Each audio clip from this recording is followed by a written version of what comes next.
Pardon.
First voltage control condition that side.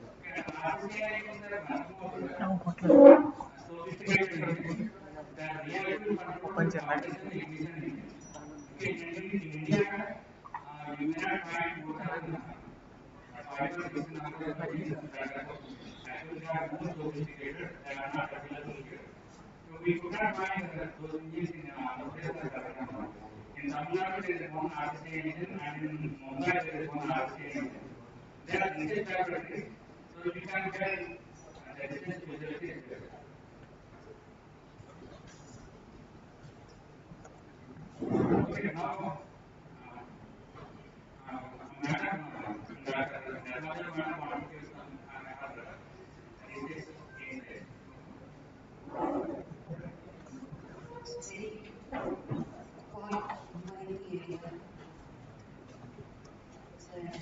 questions, prayers, and PhD questions students. Myself, Dr. E. Nirmala Devi. I awarded PhD from Nalanda University from 2021. But today I'm talking just a very brief my PhD. Hypothesis of integral combustion engines using CFD analysis.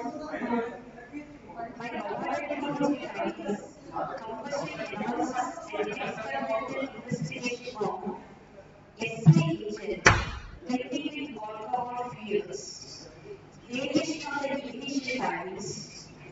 That experimental result is validation is very important. Yesterday, Jay was talking about the validation is important. So you do not know that first of all you have to find out the results, yes. That is much more important you can do the PhD. The results gathered identify చేసేది మనం work చేసిన third చేయాలి.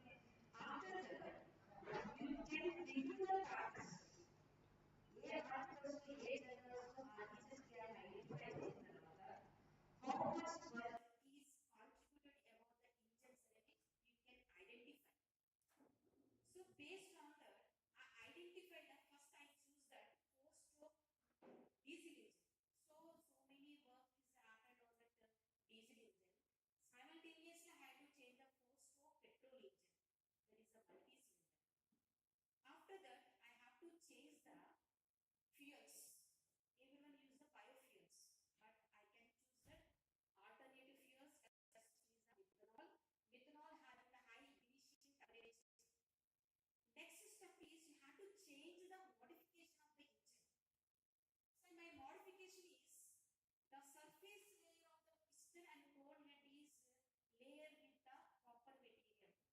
Why I choose the copper material is that is having the high thermal conductivity compared to the other materials. Aluminum has a good thermal conductivity. The silver is a good thermal conductivity. Highest thermal conductivity plant is the silver. More than 500. But I choose the copper. Why I choose the copper? So many members have reviewed that copper material in stroke, two-stroke engine. I choose the same material copper material in four-stroke and multi-cylinder. Next step is CFD engine compressor uses spark ignition and diesel engine we can use the injector. Spark engine we have to fix the timing that is 25 degrees before TDC. But you can just change the ignition time from 25 to 29. 25 to 29. So we have to do the experimental work, we have to reduce the emissions to increase the performance. So after that case, the emissions will be reduced after we can choose the catalytic converter. Already in the last video is discussed about the catalytic converter. So regularly you have to see the cars catalytic converter compulsory using. I have to choose that catalytic converter that is also replaced with the airbox. So first of all, change the fuel, change the spark ignition timings, and exact have to change the catalytic converter used in the airbox. So I did the experimental work, complete part. So experimental part, I give the inputs. They are getting the so many drawbacks, friction losses, we are not getting the much more good efficiency. Next step is validation. I can do the CFD analysis. In the experimental work, I got that 80% petrol and 20% methanol I can use at the spark timing is 28 degrees. I get the good results, means performance is increased and also decrease the emissions at use the catalytic converter with airbox. Recirculation process emissions and catalytic converter uses automatically little bit of percentage reduce we will get the good results. So I can choose the airbox. So at the experimental work, 20 degrees before TDC, I got the results of the good performance and reduce the emissions. So 25 to 20. Next space we can identify the optimum point. Optimum point is very, very important. 26 to 28, so many, we have to, decimal points you have 26.1, 26.2. So in between I can use the genetic algorithm NSGA2. Non-sorting genetic algorithm 2, that is good, give the RSM, response surface methodology. And in between 26 to 28, we can put the result at optimum value. I got the 26.7 is the optimal point. And then our point is the emissions reduce outunayi, next time performance increase. Next part. So this is that we can give the theoretical applications, equations we can get the performance. How to validation? So my input is then output vastundi. Next I can use the CFD analysis. The answers rate in 19.2. I learned in that today some 6 months course. I learned about the answers rate. So I meshing the complete. We can get a number of equations. Meshing we get number of equations. We will get the good mesh. When iterations increase, they have to notes the graph. That's the point and identify. So at that point, we can use the CFD analysis 27.2 get the good results. So in the experimental is 28, optimism is 26 points and CFD analysis 27.2. Which is the better one? 27. Optimal value means we have to get, we can give the experimental values. Experimental values to RMS and surface method use cheyadam values is there inputs. So CFD analysis I got 27.2 is the best optimal value. We have to compare the pressure contour, temperature, density, blocks we can reduce all the man of the CFD analysis. So before choosing any topic, first identify the gap. నేను చేసిన దాంట్లో చాలా variations చేశాను. So one more, the cuttings for at the experimental work, the copper layer thickness is 300 microns. 300 microns. So I get the experimental work. But in CFD analysis, I have to compare the 250, 300, 350. 200, 300, 350. 350 means we have to observe that temperature is increased, pressure is increased. But layer, piston pine layer 350 mm ichi, high temperature release the experimental work layer అనేది బయట వచ్చేస్తుంది. So that 350 mm we can use that for coating in the experimental work. That a layer will be formed from the above the surface that give the high pressure and temperature and that will be removed from that surface of the piston. So in my PhD, I did choose that CA, furious ethanol. So modification, engine modification, spark plug will be changed and copper coated. And the exact I can use a catalytic converter with catalytic converter, without catalytic converter, with airbox. Three converters, set A, set B, set C. So all the parameters that experimental work I got the 28 is the good result. In CFD analysis, the 27.2, the optimal value is 26.7. This is the my total research work in SI engine, not the CA engine. So why are these two choose the methanol is high calorific value, high ignition temperature. Especially methanol you can use for race cars. Now in normal condition methanol use the cost is very high. So that reason I can choose only experimental purpose I can use that. This is my research work in PhD. Thank you very much for the opportunity. Have any doubts about the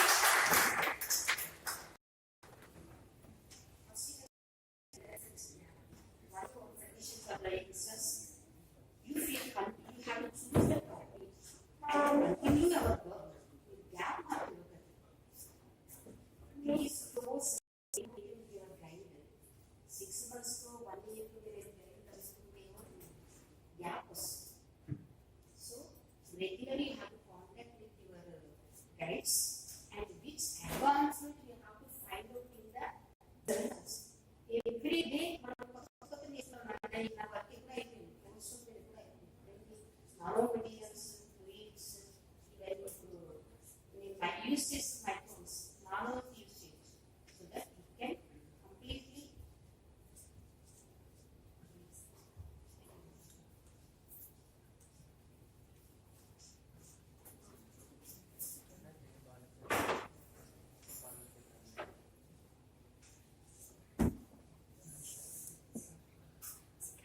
Good morning, all of you.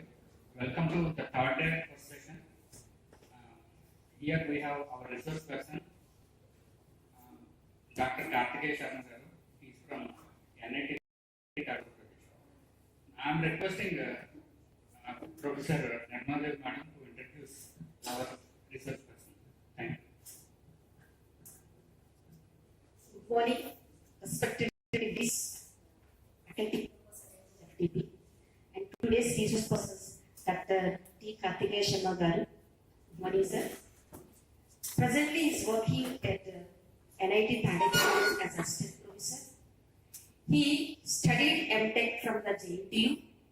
He awarded PhD from the NIT Warangal. He has received Best Research Award and Best Research Paper and Best Research Scholars in various years. He is published more than 50 in reputed journals and attended the conference more than 20, and he also best reviewer in more than 12 reputed journals. So, good morning, sir. Today, hand over the sessions. Thank you.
Good morning, everyone.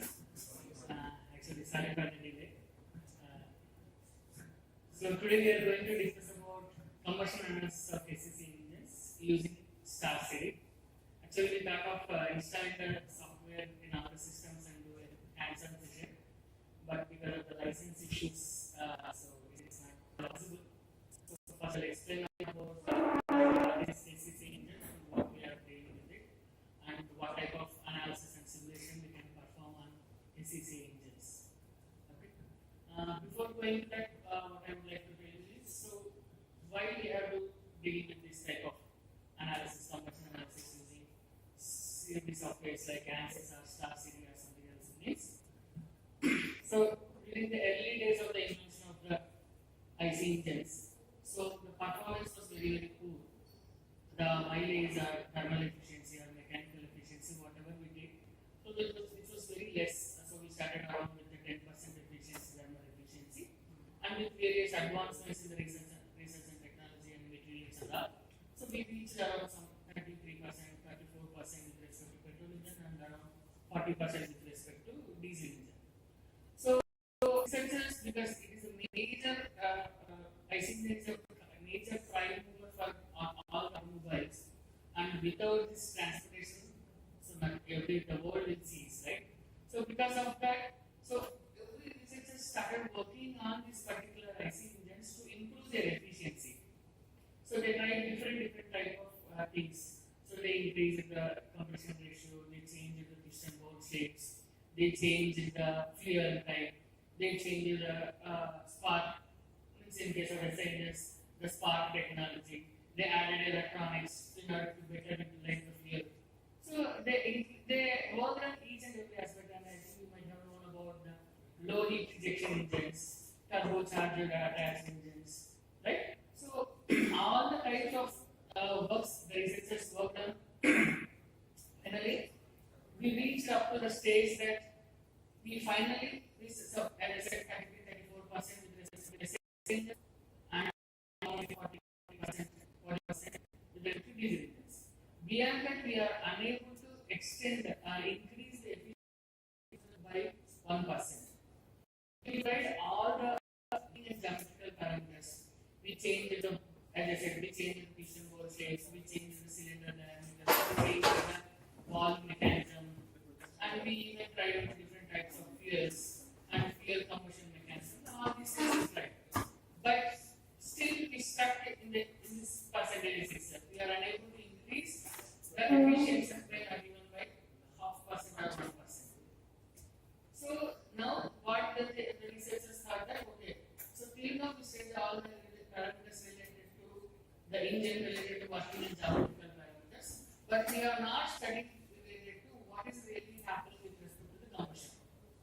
So if you could able to find analyze the combustion properly, then we could able to increase the efficiency and reduce the emissions. So till 1980s, before that, so everybody was focusing more on mileage aspects. So they didn't focus much about the emission effects on the environment. So once the smog effect was analyzed in early 90s, so then they understood okay, we have to focus on emissions also. Automobiles are contributing a lot to the emissions of air pollution. So then all the government started making the regulations very stringent related to the emissions. So suppose if you prepare an engine which is delivering 100 kilometers per liter, but which is not meeting the emission norms, then your engine will not come into the market. Right, Arra? So nobody is now, especially governments are not focusing more on the mileage aspect. They are focusing more on the environment aspect, and your engine should emit the emissions below the norms that are set by the government.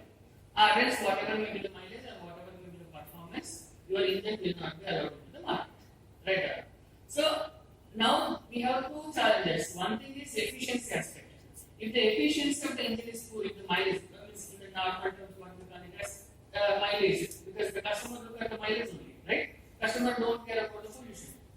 He will only think about mileage. So how many kilometers per liter I get. So if as a researcher, if you forget about the emission aspect, our car will not be sold in the market. Nobody will buy.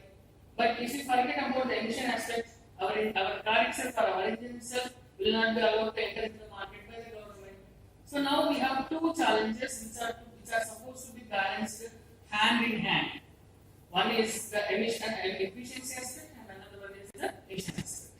But both are interlinked. There is one more challenge is both are interlinked. If you are focusing more on efficiency, you have to compromise with respect to emissions.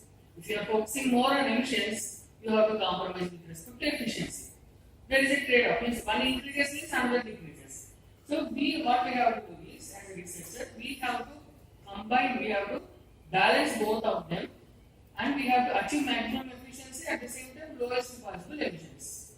So researchers are trying to focus on these major objectives right from so many years. They did, as I said, they did a lot of changes with respect to the dimension, with respect to the bowl shape, with respect to the cylinder head shape. They tried all the aspects, but we reached the maximum level, I would say. The 33%, 32% with respect to SI engines, 40, 41% with respect to the diesel engines. So then the one leftover aspect that we can analyze is the combustion aspect. Means the fluid dynamics inside the combustion chamber. Whatever the fluid dynamics that are happening inside the combustion chamber, if we analyze them properly, then there is a chance to improve the efficiency and as well as there is a chance to reduce the emissions. Why? Because in the recent terms, so Bharat, previously we used to follow the Euro norms, Euro 1, Euro 2, Euro 3. Later we came across our own emission norms, Bharat 1, Bharat 2, Bharat 3. So we jumped from Bharat 4 to Bharat 6 norms. We skipped to Bharat 5 and we are in BS 6 norms, right? BS 6 norms which are equivalent to the Euro norms now. So So with the introduction of BS6 norms, some of the companies they stopped producing diesel engines. Have you heard this in the newspapers? Why? Because if you want to meet such low emissions, it is very difficult for the diesel engines to reach that technology. Is it impossible? Means no. It is possible to reach that much low emissions to meet the BS6 norms, but it is a costly affair. It is a costly affair. What we have to do is the diesel engines, present diesel engines, have to be fitted with very costly selective catalytic converters. Means once they out of the engine, the exhaust gases will come. So in the selective catalytic converters, the emissions are to be filtered and it has to be sent out with respect to the whatever the norm that are taken. But the selective catalytic converters are very costly in nature. So sometimes the selective catalytic converter itself will cost up to 3 lakhs. So which increases the price of the car. The car price increases, sales will go down, nobody will purchase. Right? So instead of that, they start producing the diesel engine itself. They are focusing more on petrol engines because the emissions with respect to petrol engines are comparatively less than the diesel engines. So this one scenario. So one problem here is it is very costly to treat the emissions once they come out of the engines. So instead of that, if you focus on the birthplace of the emissions itself, if you do some research and if you analyze what is the reason for this emission formation in the combustion chamber itself, then we can easily eliminate the formation of emissions itself in the combustion chamber, so that we can reduce emissions without the need of this costly selective catalytic converters.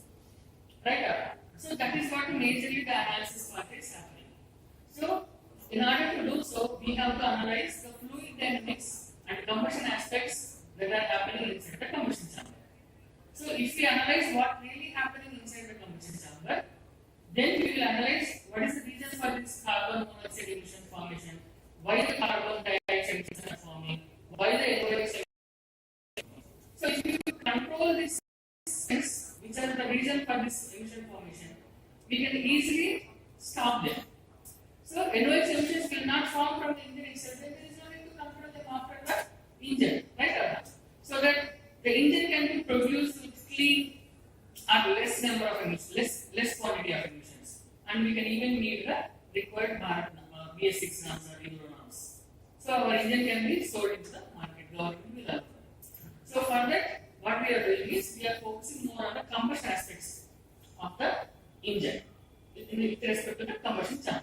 So that is why this computational fluid dynamics analysis came into picture. So how the air fuel mixture is entering into the combustion chamber, what actually happening inside the combustion chamber when the piston is moving from bottom dead center to top dead center with rise in the pressure and temperature, how the ignition process is happening, how the chemistry involved in the combustion of the fuel is taking place. That is what is called as chemical kinetics. That is what is called as chemical kinetics. Within fraction of seconds, thousands of reactions will take place. Within fraction of seconds, not in a second. Within fraction of millionth second, thousands of reactions, chemical reactions will take place inside the combustion chamber, and thousands of species will form.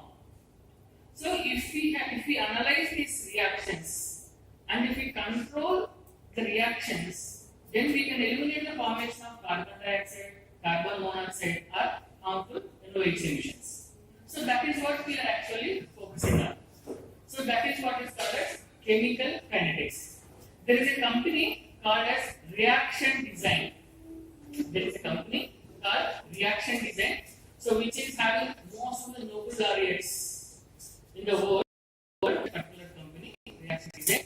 What their major purpose is to design and analyze chemical kinetics of each and every fuel. So they call it as primary reference fuels, ethanol, methanols. So for which the chemical formula is well defined, right? So they will analyze these fuels. They will burn this or they will combust these fuels in a chemical reactor, and they will note it down what all the chemical reactions that are happening at the millionth second level, 0.001 second, millionth second level. What actually the reactions are happening. So they will note it down and they will analyze what is the reaction, and what is the byproduct, next what the reactions that is taking place. So they list out it. So that is what is called as chemical kinetics. Okay. So for petrol and for diesel, so we do not have a specifically defined chemical formula. For ethanol, we can say, for methanol, we can say, for butanol, we can say, for hydrogen, we have the specified chemical formula. Methanol chemical formula is same throughout the world. Butanol chemical formula is same throughout the world. But petrol chemical formula is not same throughout the world. Because it is an organic matter kind of thing. Means petrol formed because of the fossil fuels that are getting deposited under the core, right? And after thousands of years of decomposition under high pressure and temperature conditions in the core crust of the earth, the petrol or diesel will form, the crude oil will form, right? But the crude oil that we will get in India might be different from crude oil that we will get it in Qatar, that we will get it in Saudi Arabia, that we will get it in Russia. Because their biological conditions are different, their land conditions are different, their geography is different. So, right? So we do not have a specific set of chemical formula for petrol or diesel engine. So that is why we are unable to produce petrol or diesel engine in the laboratory. Diesel are in the laboratory. Right? If you were able to produce petrol or diesel in the laboratory, everybody will produce. Or there is no need to depend upon Qatar and there is no need to worry about the war between Iran and Israel now. Right? So this reaction design company is trying to mix most of the alkanes, ketones and all these things, and they are trying to produce the petrol and diesel in the laboratory, but they could be able to succeed only up to 70%. But they are not able to fulfill it. So why we are unable to do this? Except it is changing from different places to different places. And if it's burned as petrol or diesel in a chemical reactor, so the number of species that are formed should be analyzed, that is what is called as chemical kinetics. And within a millisecond of time, thousands of reactions will form. And if you are able to control these chemical reactions, you will reduce the emissions. Because if the pressure is too high, so CO emissions are increasing. But if you are trying to reduce the pressure, CO emissions, but itself we can avoid, right? So if the temperatures are too high, there will be more chance of formation of NOx emission from the engine. So treatment of emissions is a very costly affair. So we can easily convert carbon monoxide to carbon dioxide. Just by burning the carbon monoxide in presence of oxygen, we can convert dangerous carbon monoxide to less dangerous carbon dioxide. But NOx emissions conversion is not that easy. So we have to dissociate NOx emissions to N2 and O2 again. So for the dissociation, we have to have high temperatures, and that too will happen in presence of a catalyst called as palladium or platinum. Platinum is a very costly material, so we have to use the platinum in self-catalytic converters. So what happens? The total cost of the catalytic converter increases because that we are using is very costly. Compared to gold, platinum rings will be very costly, right? Platinum, platinum. But platinum has to be used in catalytic converters to reduce harmful NOx emissions to non-harmful gases. That is the problem. So instead of using the catalytic converters which are costly, if we study the combustion aspects in the combustion chamber, and if we reduce the formation of NOx emissions in itself in the combustion chamber, then there is no need of catalytic converters. So that is what we are going to discuss. That is what we are mainly focusing on, the fluid dynamics and chemical kinetics and in the combustion chamber. Okay? Next. So majorly, so why this concept of SEC engine is coined means it is not new concept, it is a very old concept itself. But why means we have SI engines which are known for their speed and diesel engines which are known for their torque. It's indirectly considered load bearing capability. So they will easily bear the load. They are mainly intended to pull the load, right? But at the same time, SI engines the emissions are less. Diesel engines the emissions are more. And if you see, there are some advantages with respect to SI engines and there are some disadvantages with respect to SI engines. There are some advantages with CI engines. There are some disadvantages with CI engines, right? But if you take the combine together some of the new combustion technology, new combustion thing, which is having a good load bearing capability and good thermal efficiency and lesser emission formation. So that is how they come with the idea of HCCA. HCCA combustion means homogeneous charge compression ignition. Homogeneous charge where we will get it in SI engines. SI engines, if fuel and air are mixed in the carburetor and we are sending it. So as the fuel and air mixture are mixed thoroughly in the combustion chamber, the mixture is very homogeneous in nature and it enters, and right from the tip of the spark plug the combustion will happen, it will propagate and the combustion is very pure. So that is why as the mixture is homogeneous in nature, the emissions are less in SI engines. But in case of diesel engines, over the compressed air we are injecting the fuel. If you take the tip of the fuel injector, the fuel air ratio is very different compared to that of some other place. At the tip of the spark plug fuel injector, fuel is more, air is less. But as we go away from the fuel injector, air will be more, fuel will be less. So there is a completely heterogeneous mixture in the CA engines. So as the HCCA, as the mixture is heterogeneous in the CA engines, the emissions are more. The incomplete combustion will not take place in CA engines. That is why emissions are more. But as we can able to use high compression ratios in CA engines, the load bearing capability is also high with respect to CA engines. But in case of SI engines, we cannot go for higher compression ratios because of pre-ignition. What is that is called as? Knocking. So because of knocking, we cannot able to go for higher compression ratios in case of SI engines. So taking the advantages of SI engine and taking the advantages of CA engines, they combined together and they formed a combustion technology called as HCCA. Homogeneous charge from the SI engine and not by spark plug but by compression ignition by CA engines. So they call it as homogeneous charge ignition. Okay. So this is what we have studied. I think this have become very we already discussed this one, sir. Okay. So here this is what. So if you take the gasoline engines, so majorly it is of the combustion the ignition starts the leftmost picture. Ignition starts at the tip of the spark plug. It will propagate to the entire volume of the combustion chamber. But in case of CA engines, the fuel is injected and it will start from the fuel injector point itself, but it is completely heterogeneous. See the rightmost figure, it is homogeneous and there is no spark plug and there is no fuel injector.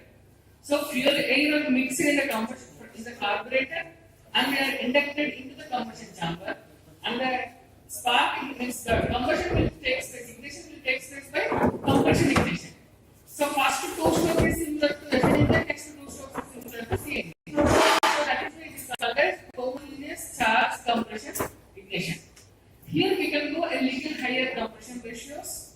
That is how we can increase the load bearing capability or the efficiency. And as the mixture is homogeneous and it is taking place the combustion in a volumetric way, the combustion, whatever that is there, will be complete in nature. Means incomplete combustion will not take place. So that is why emissions are very, very less. That is one more advantage. And the best part with respect to this engine is, if you take the diesel engine, the majorly the emissions related to carbon monoxide, NOx emissions and some SOx emissions. So major thing here, the deadliest part is NOx emissions. Dealing with NOx emissions or reducing NOx emission to non-harmful gases is very, very costly for accident. But the main reason for NOx emission formation is, anybody? Right. But where the NOx emission is forming? The fuel, with the petrol or diesel will have any some nitrogen as an element in them? No. The air. So whatever the air the engine is breathing or aspirating from the outside environment. So we know right, 10% N2 and 30% O2 will have. So according to that, so whatever the nitrogen that entered into the combustion chamber, that is the possible temperatures around more than 1300 Kelvin. Beyond 1300 Kelvin temperature, if the combustion temperature reaches to that level, whatever the nitrogen that is present in the air will react with the oxygen oxygen that is available and will form NOx emissions. So the beauty of SCC engines is the mixture is very lean mixture we can use because we are using a compression process. So that lean mixture will go for rich mixtures means the specific fuel consumption in SCC engine will be very less, not compared to that of the SA engines. So very lean mixtures we can go, and at the same time compression ignition is happening. So high peak load capability can be achieved. At the same time, as we are using very lean mixture, the combustion temperatures will not cross more than 1300 degrees Celsius, 1300 Kelvin. So NOx emission formation will be very less. We can say that the NOx emission formation from a SCC engine are ultra low. Means compared to that of a normal, the NOx emissions can be reduced up to 90%. 90% in case of SCC engines. That is the beauty. Majorly, how to achieve this SCC engine means still it is in research phase. No exactly means a working model of SCC engine is available. So we can actually two modes. One is pre-mixed mode and another one is injection mode. So most of the research is focusing on injection mode. Means they will consider a diesel engine and they will change the valve timing and they will change the they will use the exhaust gas recirculation or they will use the early injection of the fuel into the combustion chamber, and they are claiming that because they are allowing more time for the air and fuel mixture to form uniform. So they are claiming that the mixture is homogeneous in nature and the combustion is happening in homogeneous mode. So that is why they are calling it as SCC engine. But we cannot exactly say that the engine is really working in a SCC mode of combustion if we go for injection kind of a thing. Right? Because with respect to the change in speed, with respect to the change in load, we are not very sure that really the fuel and air are mixed thoroughly or a homogeneous mixture inside the combustion chamber. We can say that. Right? So that is why another mode is pre-mixed mode. So here we are very sure because here what we are using is we are using a fuel vaporizer. By using the fuel vaporizer, we are vaporizing the fuel and we are mixing the fuel outside the combustion chamber itself. We are thoroughly mixing and forming a homogeneous mixture of fuel and air outside the combustion chamber, and then we are injecting that into the combustion chamber. So with that, what we are achieving is 100% homogeneous mixture we are achieving. So that 100% homogeneous mixture we are injecting into the combustion chamber and we are running the engine. So in this case, we are very sure that the engine is completely running in SCC mode of combustion. Right? So what we are going to discuss today is about pre-mixed mode of SCC combustion engines. Next. So compare to see if we compare to the engine, the differences, the advantages with respect to SCC engine are so thermal efficiency is low with respect in case of SA engine compared to that of SCC engines, and so the total losses are more in case of SA engines and less in case of SCC engines. Total losses means while the fuel is entering from carburetor to into the combustion chamber, so some of the fuel may get attached to the intake manifolds. So we are losing some of the fuel, not getting entered into the combustion chamber. So that is what is called as total losses, and that will be more in case of SA engines, but less or no in case of SCC engines. Why? Because here we are completely vaporizing the fuel. If the fuel is in wet state, there is a chance that these fuel molecules may get attached to the inside walls of an inlet manifold and they will stuck there itself before entering into the combustion chamber. But it is not happening so. Here in case of SCC engines, we are vaporizing it. So it becomes molecules, almost like gas. So that gas can be easily mixed with the air and we are sending it. So no total losses. And the combustion duration is also more in case of SA engines. Why? Because it has to start from the tip and it has to propagate to the entire volume. But in case of SCC engines, as we are using the compression ignition process, so the combustion will take place simultaneously at multiple points. And we can say that almost nearer to volumetric combustion. Means explosion will happen all the entire volume at a time. Nearly at a time. Not exactly at a time. Nearly at a time. So the combustion duration is also very less in case of SCC engines. because the combustion is happening all the time at a time, the peak output, the peak pressure that you will get is more in case of SCC engines. So the load bearing capability also very high. So that is what. So and NOx emissions are comparatively more in SC engines and less in SCC engines. If you say with respect to the C engines, NOx emissions are very, very high in case of C engines and very less, ultra less in case of SCC engines. So same thing. So the combustion, you see, it happens around 1900 to 2100 Kelvin in case of C engines. So well beyond the formation of NOx emissions. Only above 1300 Kelvin, NOx emission formation will start. But 1900 to 2100 Kelvin means, so there is a very good chance of formation of NOx emissions in case of C engines. But see, hardly 800 to 1400 Kelvin. So the temperatures are less. So it is also called as low combustion technology. Low combustion technology. So 800 to 1400 Kelvin means the formation of NOx emissions are very less. So no formation of NOx means no need to treat the NOx emissions by after they come out of the engine. So no need of selective catalytic converters, no extra costs required for the costs. And major advantages is volumetric combustion in case of SC engine, low specific fuel consumption and high thermal efficiency, and adaptability to wide range of fuels. That is one more very good aspect. No need to always go with petrol or diesel. So we can even try with the biodiesels, we can even try with various other combinations of the fuels. So that is one more advantage with respect to the SCC engine. You can try multiple fuels in SCC engines, then you can use them. And another one is super IMEP, indicated mean effective pressure, is very high because the combustion is happening with respect to the volumetric nature, and low particulate matter and NOx emissions. The temperatures are less, the particulate matter will form, formation will be more whenever there is an incomplete combustion is happening. But in case of SCC engines, the mixture is homogeneous. When the mixture is homogeneous, each and every fuel molecule will have sufficient quantity of oxygen molecules for the combustion process to occur.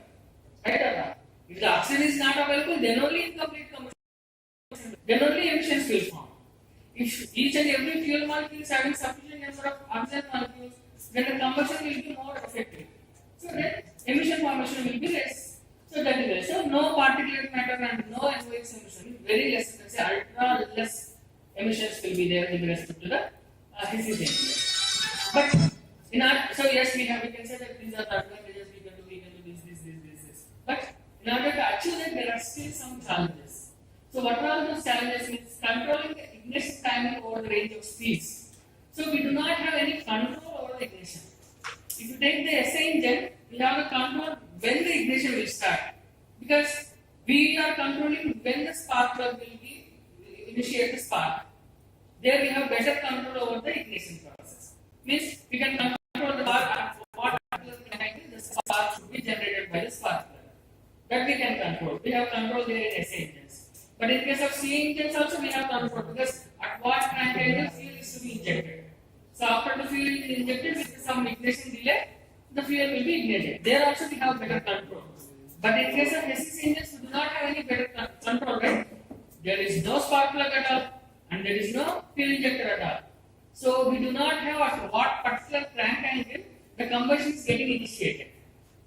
At various speeds, if the speed is increasing, we do not have, we will lose the control over the combustion process when it will get initiated. So that is why we do not have the lack of control over the ignition process. And extending the operating range to high loads. So because we are using very lean mixtures, so it is not exactly suitable to very high loads like diesel engines. At the same time, very low loads with respect to the SI engines. So it is falling in the mid range. We cannot go for very high loads just like the diesel engines, because the lean mixtures we are using, very less mixtures we are using. Less fuel, more air. That is what we are using. Any questions here? I am giving a statement that we are using lean mixtures, so that is why we cannot go for high load range. That is what is my statement. Any questions here? Why can't we go for rich mixtures? If you go for rich mixtures, we can increase the load carrying capability. But why we are not going for rich mixtures in case of disease engines? Temperatures, right? So if you go for rich mixtures, temperatures, combustion temperatures will rise. Combustion temperature rises means NOx emission formation will take place, right? So that is what we don't want. So we don't have NOx emission formation. So in order to do that, we are supposed to high combustion temperatures. As we are not supposed to go for high combustion temperatures means no rich mixtures. So lean mixtures are best suitable for SSC engines. So they are giving the advantages of low NOx emissions, fine. But at the same time, we are losing one thing with respect to the load capability, load carrying capability. But it is not, it is little less with respect to CNS, but comparatively high with respect to SA engines. Next, cold start capability. Because the combustion is happening with the auto ignition, compression ignition. So cold start capability means starting the engine at the initial times while about to start during a cold weather day or whatever it is, initial day of starting of a day. So it will be a little bit difficult to start the engine because the compression ignition. Because with respect to compression itself, they have the fuel and air mixture has to reach the auto ignition temperatures.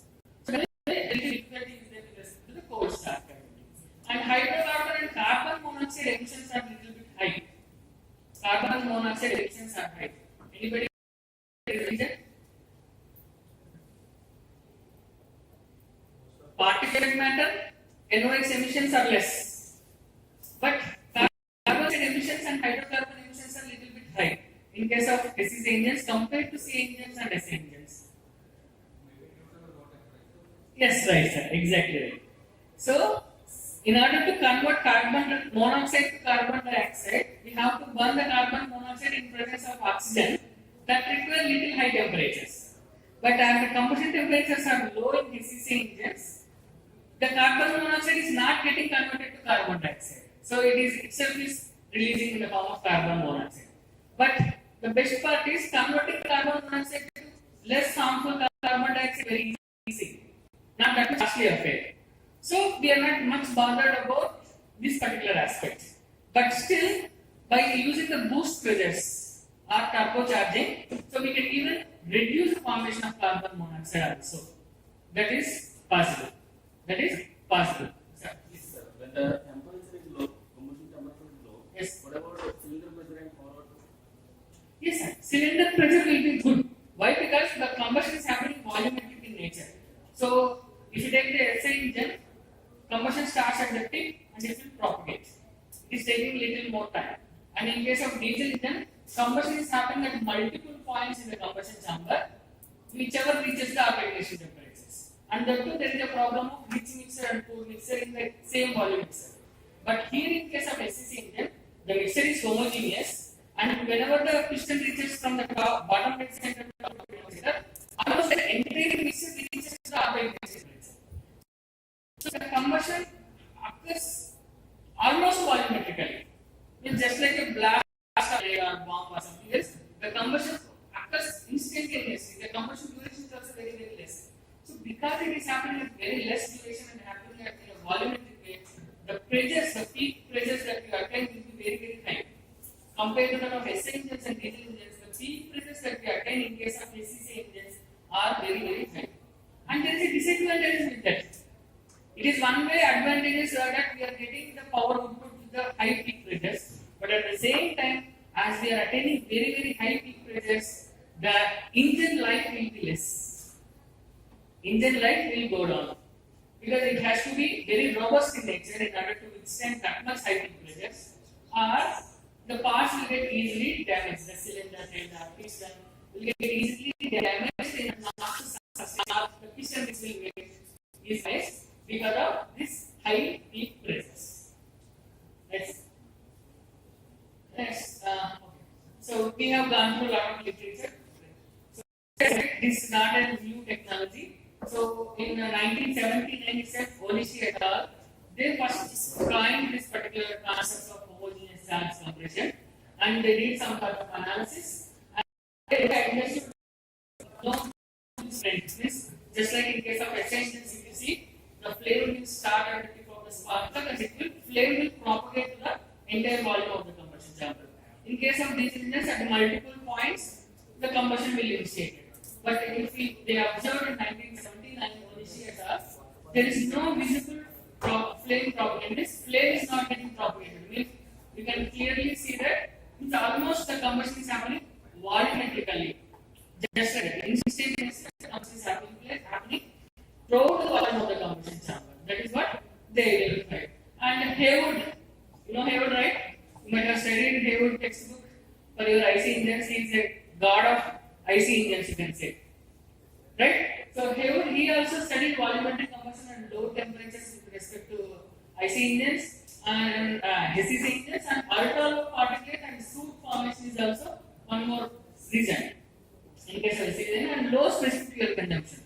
Fuel consumption is very, very less. One aspect with respect to mileage. So as we are using very lean mixture, with less fuel itself, we are getting good mileage. So specific fuel consumption is also less in case of SEC engines. So next thing they studied various other aspects by, because we have some problems with respect to challenges with respect to SEC engines.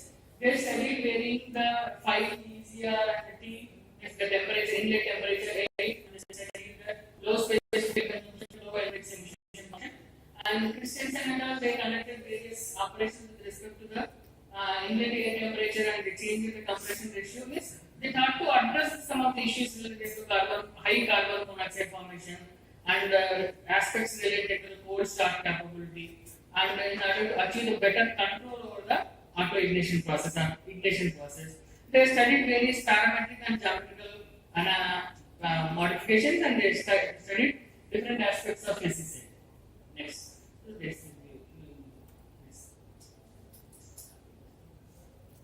Next. So these are they study different types of aspects. So based upon this, various researchers work, because it is a very fascinating technology. This is the engine, right? Giving more efficiency and more mileage with less fuel consumption and giving less emissions. As I said, even though your engine may be giving 100 kilometers per liter, but if it is not meeting the government emission norms, they will not allow your engine into the market. So this is the beautiful like low or ultra low NOx emissions, because treating NOx emissions is costly. So as it is achieving most of the research is focused on SEC engine, and they are trying to bring it to the reality. But still there are some issues related to that. And the one aspect related to SEC engine is the entire thing is majorly focused on the fluid dynamics and combustion inside the combustion chamber itself. So we have chosen a concept of computational fluid dynamics, and we are analyzing what are all the parameters that are affecting the combustion process and what are all the parameters that are the reason for formation of this high emissions, and how can we control that. SEC engines are regarded as the engines of the future, and low SFC and NOx emissions are the attractive features. Only thing is improper auto ignition and lack of control over the ignition are the major problems, and high SC and CO emissions and cold start capability, poor high load are some of the problems. So basically research are focused on various techniques in order to address these issues. Next. So majorly if you see the gaps observed out of the total researchers, whatever till now, whatever the gap that we observed in, most of the researchers they consider the injection mode kind of a SEC engine. They have not studied the premixed mode. That is one thing. And swirl effect means swirl formation. Swirl means if you see some of the engines in case of diesel engines, in order to improve the fuel air mixture ratio, what they will do is the internal inlet manifold will be twisted. So what if when the air is flowing through this twisted inlet manifold, turbulence will be created inside the combustion chamber. So the turbulence will help for the better mixing of the fuel air inside the combustion chamber. So one way to achieve that one is swirl concept. So that swirl effect was not studied by most of the researchers. And the combined effect of swirl and other parameters is swirl with respect to change in compression ratio, swirl with respect to the change in piston bore shape, and all these other effects, easier boost pressures. These were not much studied by the researchers. And effect of the piston bore geometry, how they are going to affect, because whenever there are turbulence inside the combustion chamber is a major aspect the shape of the piston poles also plays a major role. Shape of the piston pole also plays a major role. The piston pole shape is in such a way that it creates more turbulence. Turbulence means mixing. You can consider it. In normal words, you can consider mixing. It will help for mixing. So turbulence is created means the piston pole shape is not flat and stuff, but it is hemispherical or spherical or reiterated or Mexican hat kind of a type. So then what will happen? More turbulence will be created, means more homogeneous mixture formation will be there. So that leads to better combustion and emissions. So that was not studied. So here based upon this, so what we can study is, so we have fixed up these things. So to study the effect of swirl, to study the effect of swirl combined with other parameters in a pre-mixed mode of combustion. Next.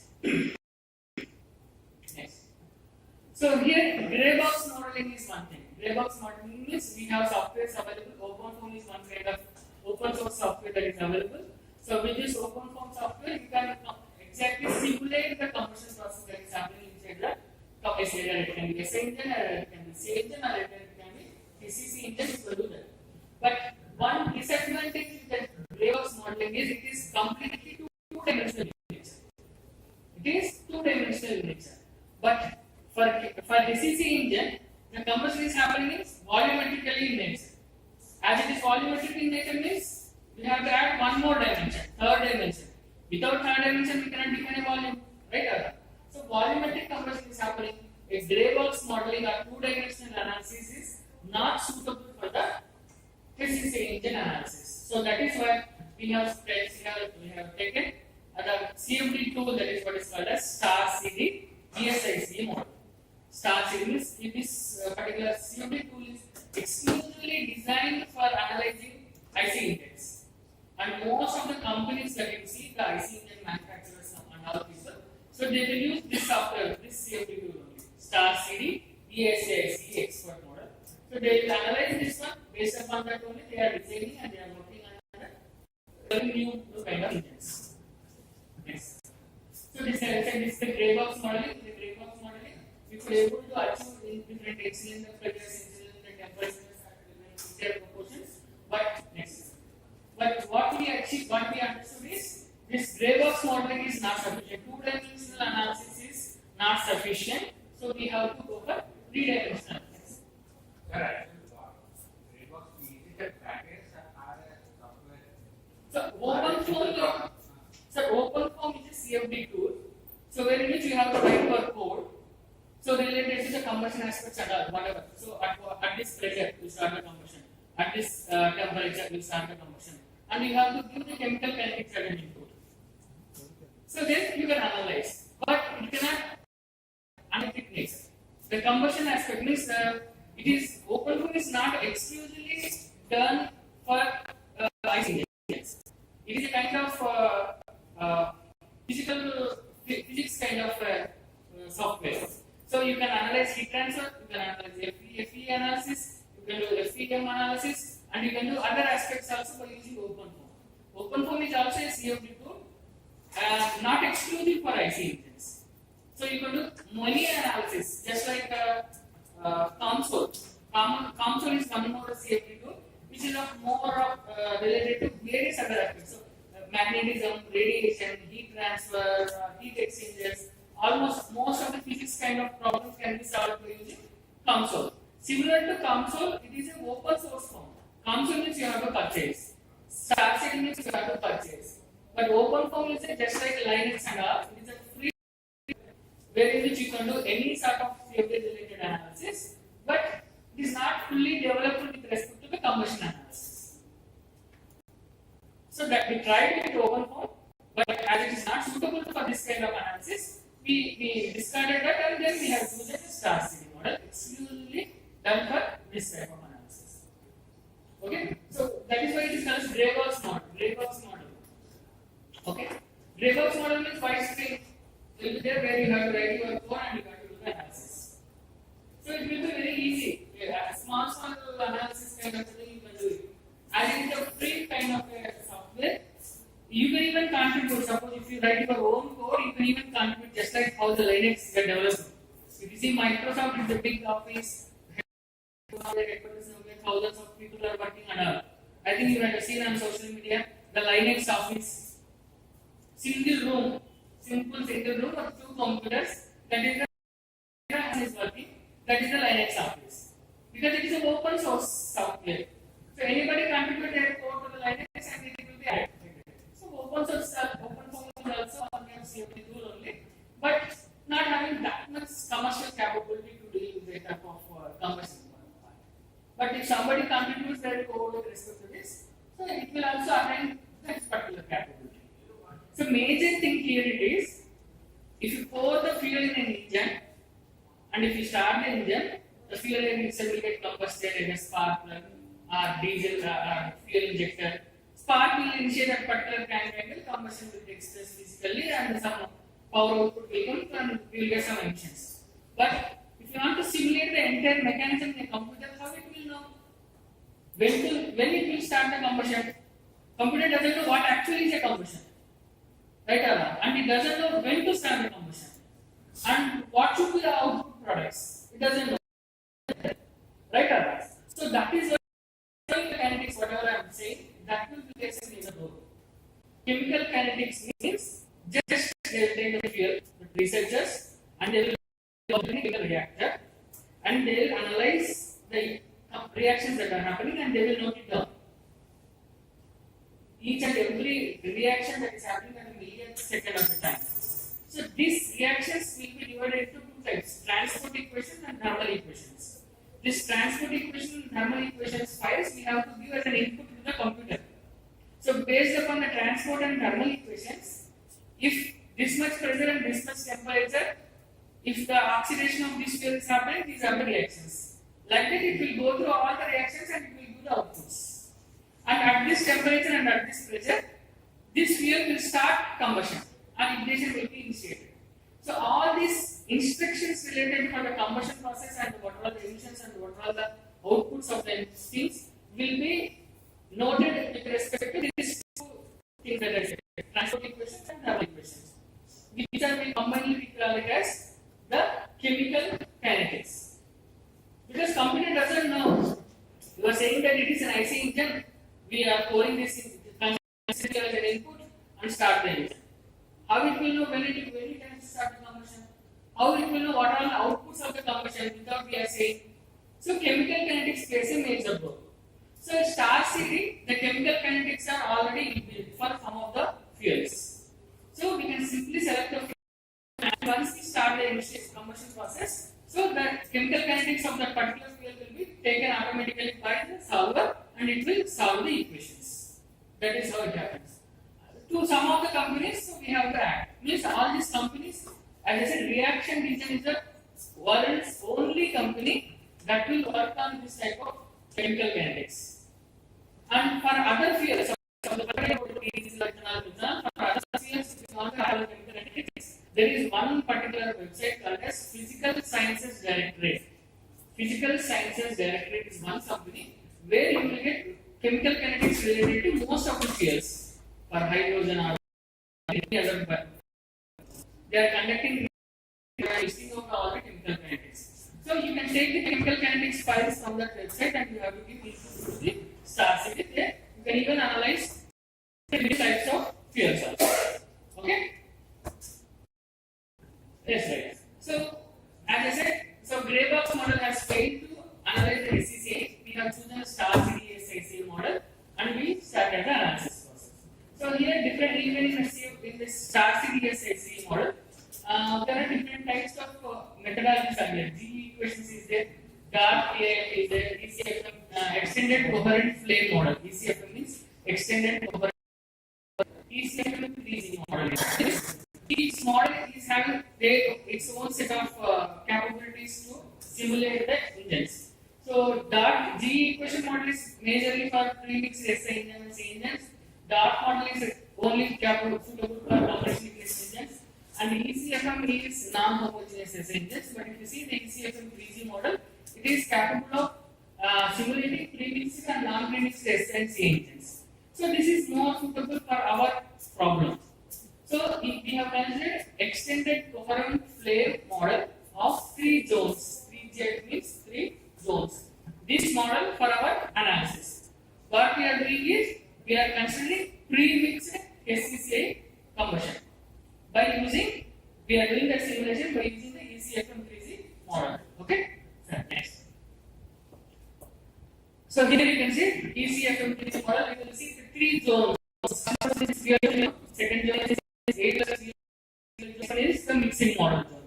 So it will have three zones in this ECFM3C model, and because even this entire combustion chamber also the computer cannot analyze what is what, where is where, what is the fuel, where is the fuel, and what is air and all. It cannot understand.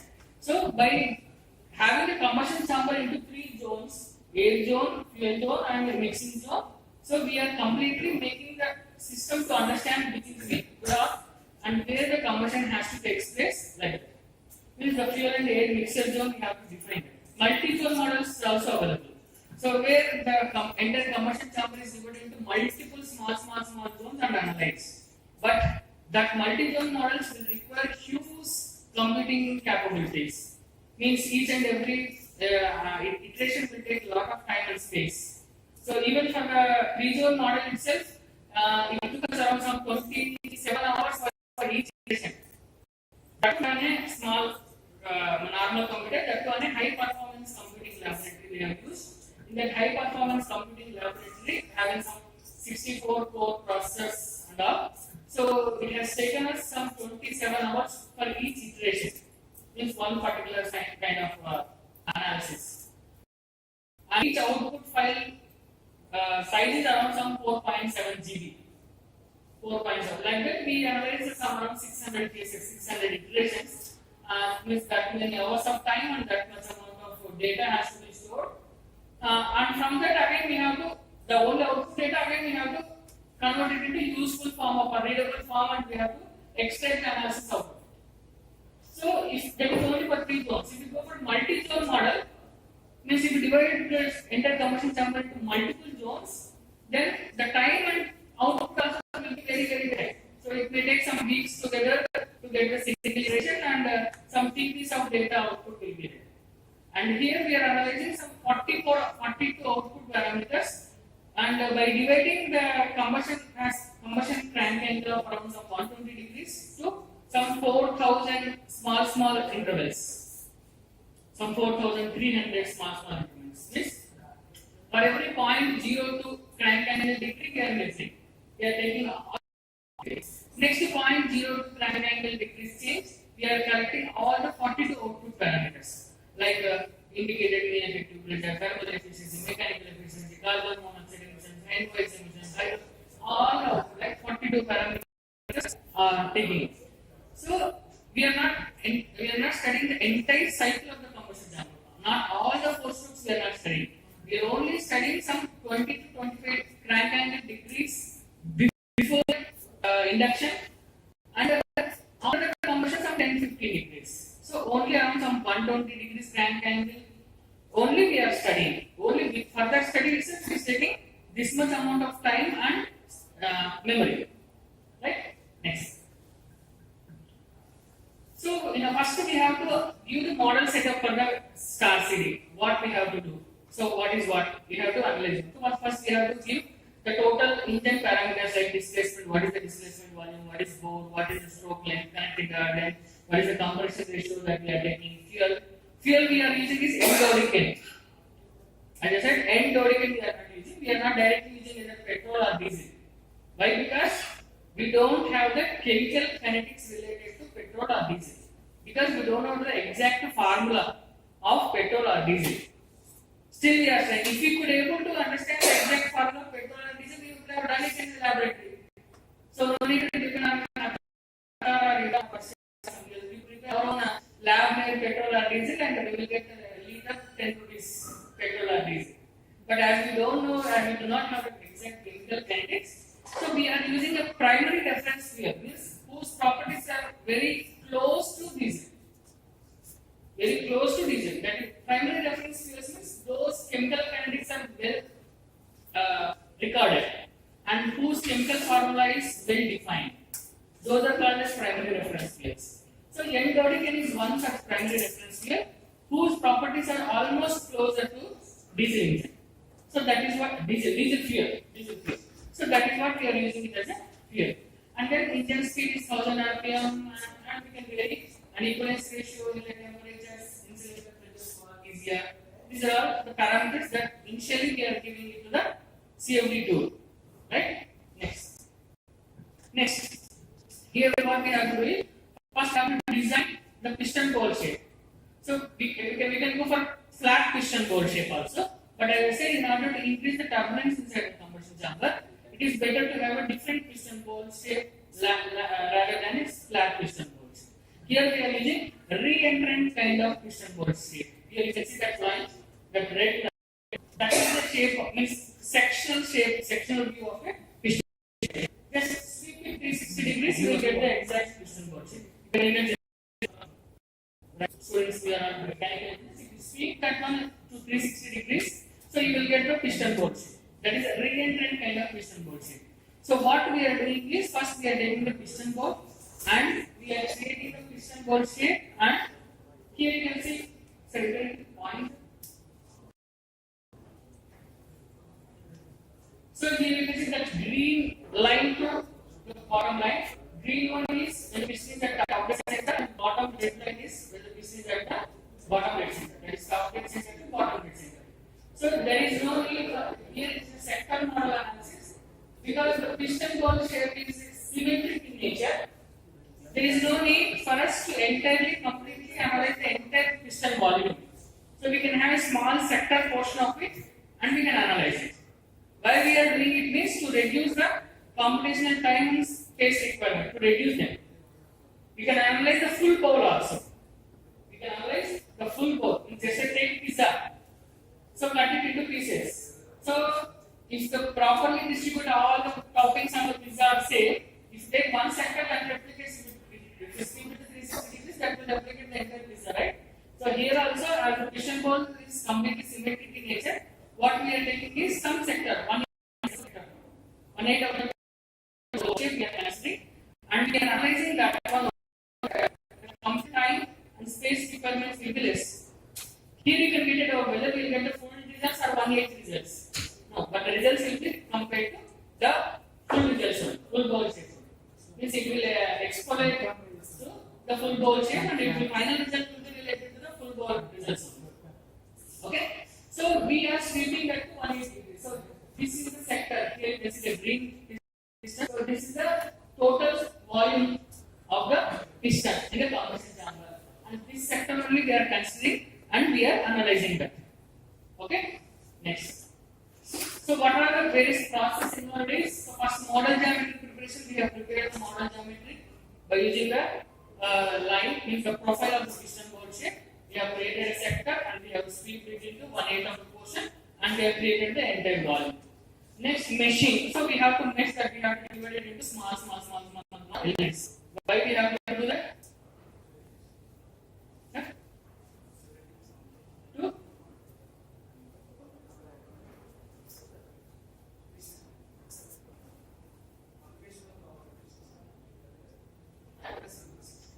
accuracy. That is fine. But why we have to do meshing? So if you go for fine mesh, you will get the more accurate results. If you go for coarse mesh, you get less accurate results. Fine. But whether it is a coarse mesh or fine mesh, we are doing meshing. Why we have to do meshing? Finite results, otherwise it becomes infinite. Why sir? We are making the result finite number. If machine is not there, we will get infinite number of results. Not exactly, sir.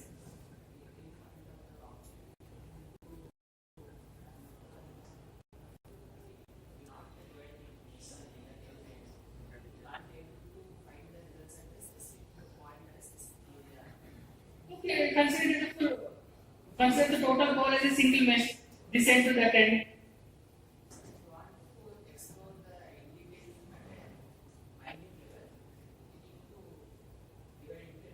Why we have to check it at the minute level? I don't want. If I just get suppose heat transfer. So if I apply some heat here, I have to just calculate how much amount of heat is transferred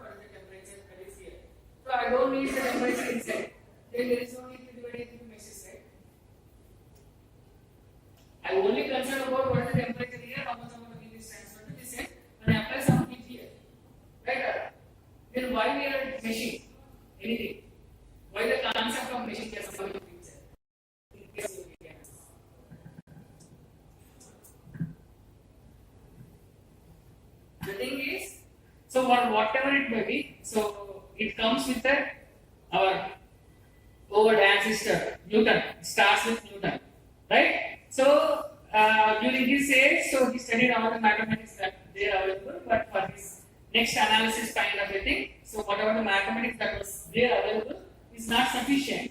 So then he started his new mathematical models, what is called as calculus. Right? There is again one more argument that already calculus, all these things are there in the Vedas and all, but okay. But as for modern scientific theory, calculus was developed by Newton. Right? So he calculus. What is calculus? Integration. So dividing anything, in order to analyze anything, so divide it into multiple parts and analyze and come to do it in a 4 and integrate. So all these differentiation and integration are approximate in nature, they are not exact in nature. Suppose if you wanted to, suppose this is a rectangle. So if you want to find out the area, length and width are fine. Multiply length with width, you can get the area. But if you want to get the area of a leaf or area of some irregular object, so how can you get it? The only thing available is divided it into mesh. Small known rectangles or squares or whatever it may be, and calculate all the full rectangles, and the remaining edges you will get irregular things. But if you measure as small, if you mesh it as small as possible, so the accurate that much will be the area.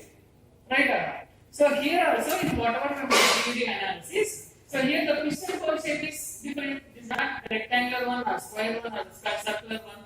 But if you want to the temperature or at particular point which is not of a part of a regular shape, so how will you get it? In order to get it, you have to divide it into first known things. Right? Simply take if you want to find out the area of the leaf, how you can do it is put it on a graph or map a graph sheet over it and draw the outline of a leaf. Then calculate all the squares, and only at the edges there will be some irregular things, but approximately or very close to that you will get the area. You may not get the exact area of the leaf. So that is where the meshing started. Here also, when we are going for some any irregular kind of a thing, very irregular object kind of a thing, at that particular point, if you want to calculate any data output, the only best solution that is available is meshing it. So divided it into some known volumes, known areas. So that is the concept of meshing. So here we are dividing the total volume of the combustion chamber from the top of the piston bore into various known mesh sizes, either it can be rectangular, triangular, hexagonal, or whatever it may be. So we are dividing it and then we are analyzing this. Okay, that is where the meshing concept has come. Next, defining the initial boundary conditions. First, then we have to define the initial boundary condition. What is the initial temperature of the air with which the entry? What is the pressure inside the combustion chamber? What are the parameters we have to define? The combustion ratio, equivalence ratio, all these things we have to give. The cylinder wall temperature, right? We have to give the cylinder wall temperature also. All these things we have to give. Next, setting up the controls and creating the results. This we have to control the set. We have to set up the controls. At what temperature the ignition should start. At what pressure the initiation of the ignition should start. At what crank angle the computer has to start recording the results. Creating the results means we are not creating any results. Here we are telling at what point it has to start recording the results. That is what is called as creation of results. Next, running of the simulation. Next, after doing all this pre-processing, then we will ask the solver of the star series CFD to solve the equations. By considering all these initial boundary conditions mentioned and all these things, you start solving the equations and give us the output. Then the solver will solve the things and it will give us the final results. And that results are to be post-processed. So the most of the results will be in a non-readable format, in the form of an Excel sheet and all. So based upon this Excel spreadsheet data, so we have to draw the graphs. If you draw the graph, then only we can easily understand which property has increased, which property has decreased, which parameter is having the effect on which slide. Right? That is what we have to do. Next. Okay, sure.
means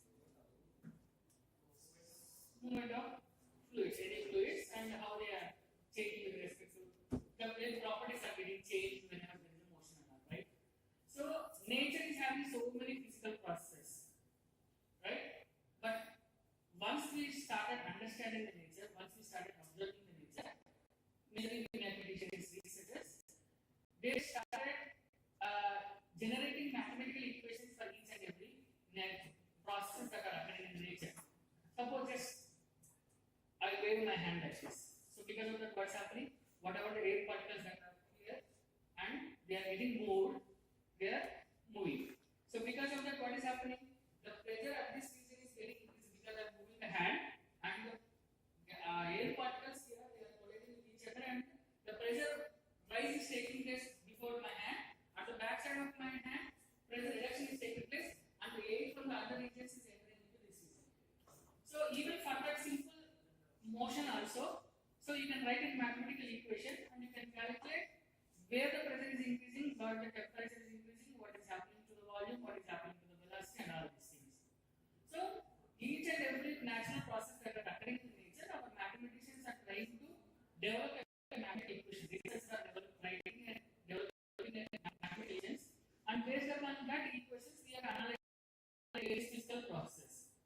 So just like the chemical kinetics, how we have to tell the computer that what has to be done, what are all the chemical reactions that are happening at the million of seconds at this temperature and at this pressure. For all the physical processes that are occurring inside the combustion chamber also we have how they have to be done. So in an engine, you are injecting the air fuel mixture, fine, right? So small fuel particles will be there. One small fuel particle will collide with other air molecule. Particles will collide with the internal walls of the combustion chamber, and whenever they collide, they will exchange the momentum. They will break down into small particles. So a lot of physical process will happen, right, inside the combustion chamber. But how to define them? How to tell them it has to be happen to the computer? So what are basically scientists like the Hook and the Riggs, Angelberger, Boyd, Rosman, all these people they develop these equations. We have to tell them which model is to be considered. So here is spray injection and atomization model. If you inject the fuel, so and if it is getting atomized, means once the fuel is injected, first it will get atomized, this bigger molecule to smaller molecule, and the smaller molecule will associate with other gas molecules and they absorb the temperature, and from that small molecule they will vaporize and they will form the vapor, fuel gas, fuel vapor. Right? That's the process that happens. So all this process is defined by Cook. He is a scientist and he generated a model for that. So that model we are giving, that equations we are giving to the computer. Whenever the fuel molecules are entering into the combustion chamber, you consider this model to break down them whenever they interact with the combustor or piston, valves, cylinder and all these things. Right? So for all these things we have auto ignition model. Whenever the temperature and pressure rises to this particular level, the ignition should start. How to tell that one? So the auto ignition model is developed by some scientists, and mostly they are going for double delay auto ignition model. And the combustion model, anyway, we discuss ECFM 3G combustion model we are using. And the turbulence model, whatever the turbulence that is created, there are K epsilon, K omega turbulence model is there. Intensity length scale model is the ideal model. And for this case, intensity length scale model is more appropriate. That's why we are considering intensity length scale model. And later on, Ridge-Walker model, droplet breakup model. So once the droplet hits the wall, droplet of fuel hits any wall of the combustion chamber, how it breaks. That breaking is also well defined by the mathematical equations that developed by Ridge and Walker. So that is one. Liquid film model by Engelberger. So sometimes the liquid, if too much amount of liquid is associated with the walls, it will form film to the internal walls of the combustion chamber or over the piston or to the walls of the combustion chamber in the cylinder head. So that model was developed by Engelberger, and Boyd and Combustion droplet interaction model. One droplet interacted with another model. What is the drop interaction? So all these things models we have to consider. NOx mechanism is developed by Zeldovich, and there are again advancements. If at all any correction is there, they again developed with some more addition. So that was modified or extended Zeldovich mechanism, and the Carlson model is developed by we have to give those models and to the computer as an input. Then based upon that, it will analyze and it will give the results. So my work on this particular thing was reviewed by one of the scientists, Johansson. He was one of the co-researchers with respect to Boy model. Boy and Johnson, they combined it, they were the researchers, and those people only reviewed my ACCA condition. And before doing anything, so we have to make sure that whatever the mesh size we have taken is free from or independent of the mesh size. Means, suppose if you take some mesh size and do the analysis, it will give some results. If you change the mesh size, it will give some other results. It should not be like that.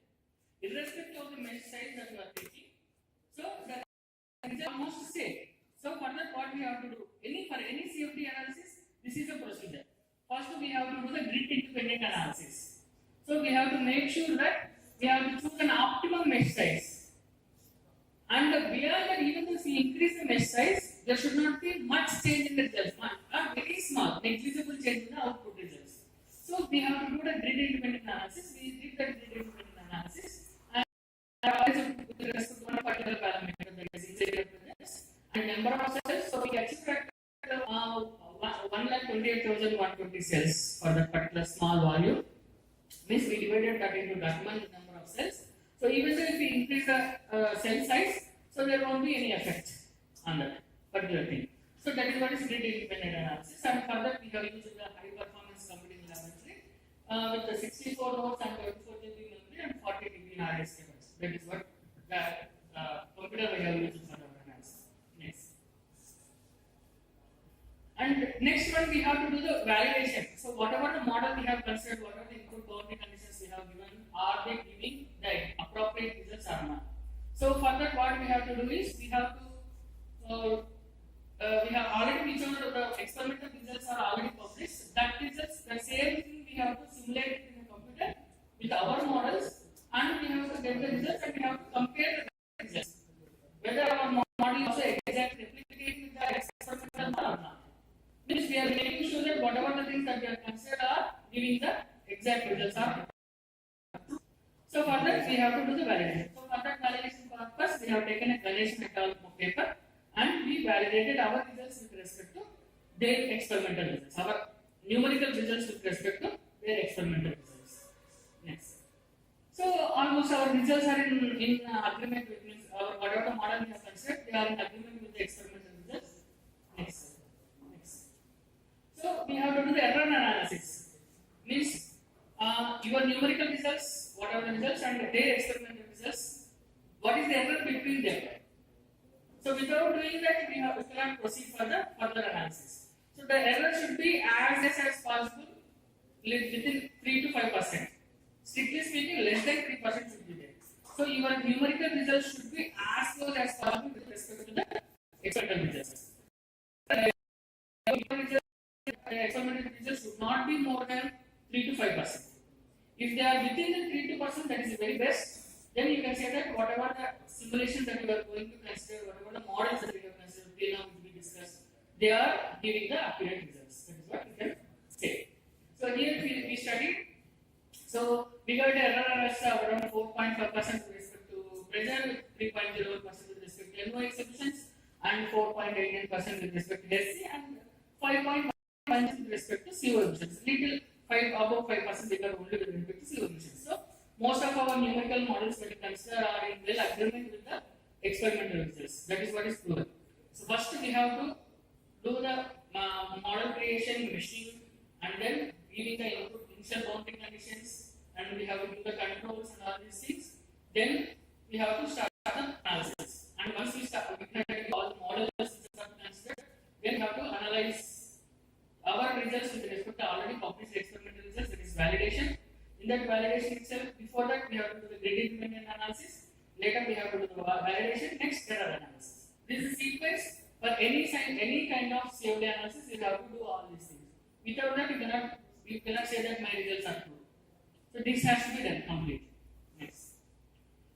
So next we studied, we changed various parameters like swivel ratio, equivalence ratio, we changed the compression ratio, we changed the boost pressure, and along with the spiral we studied in combination with all these things. We we made all the analysis and we come up with the results.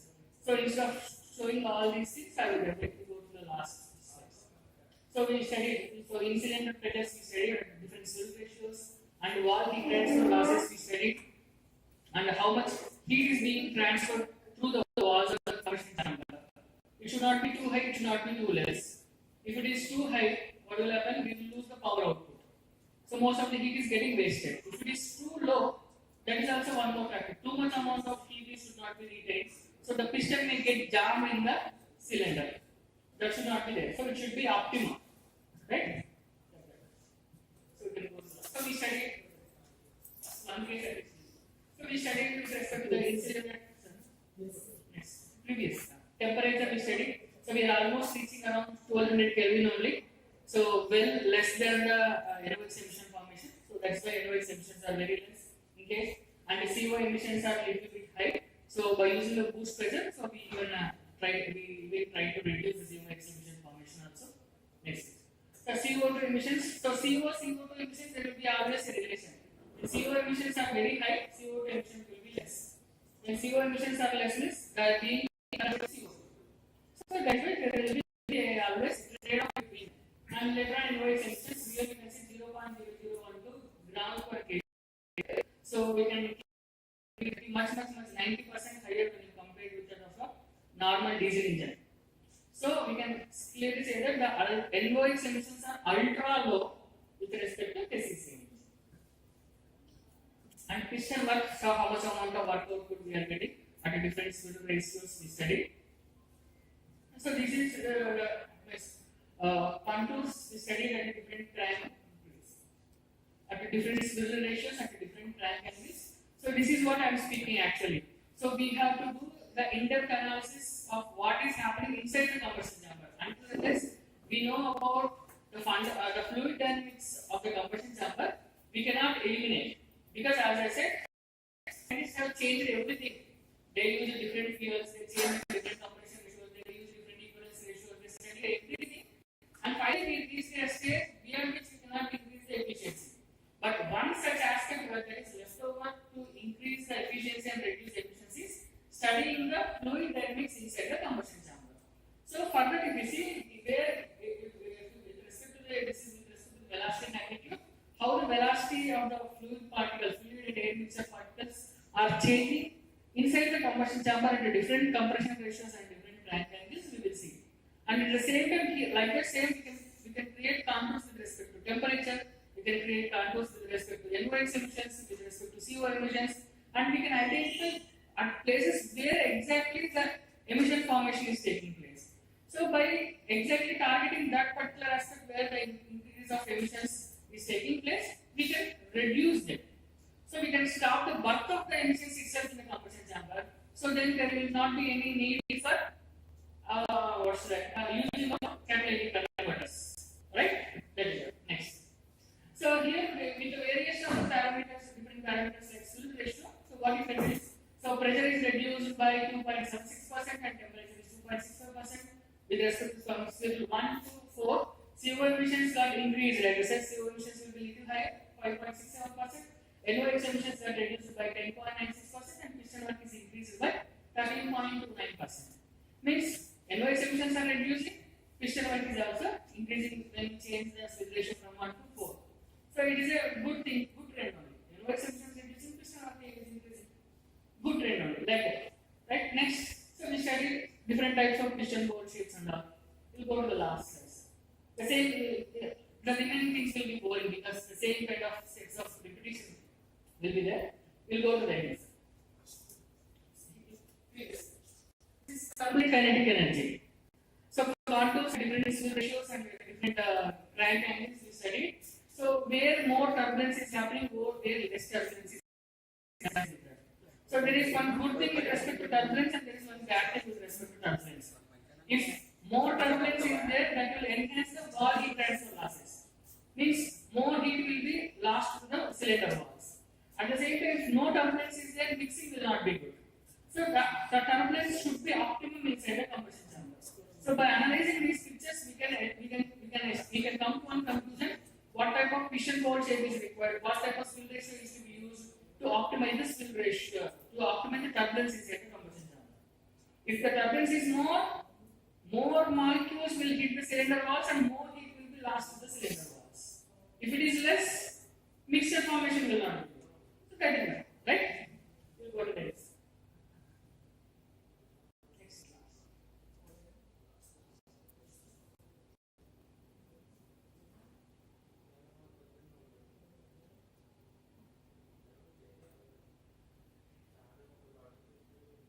Here, summary of the work. So actually, I thought I prepared a sheet also how to show you by using star setting how to do each and every step, how to give the input conditions and all these things. But because of some technical difficulty, we are unable to show it now. But this is what is the procedure. Okay. So that's why we did a lot of analysis. We change the influence ratio, still ratio, compression ratio, boost ratio, speed, easier, rear angle, piston ball shape, and we even change it. We use different types of fuels, having different number of C10 rating. And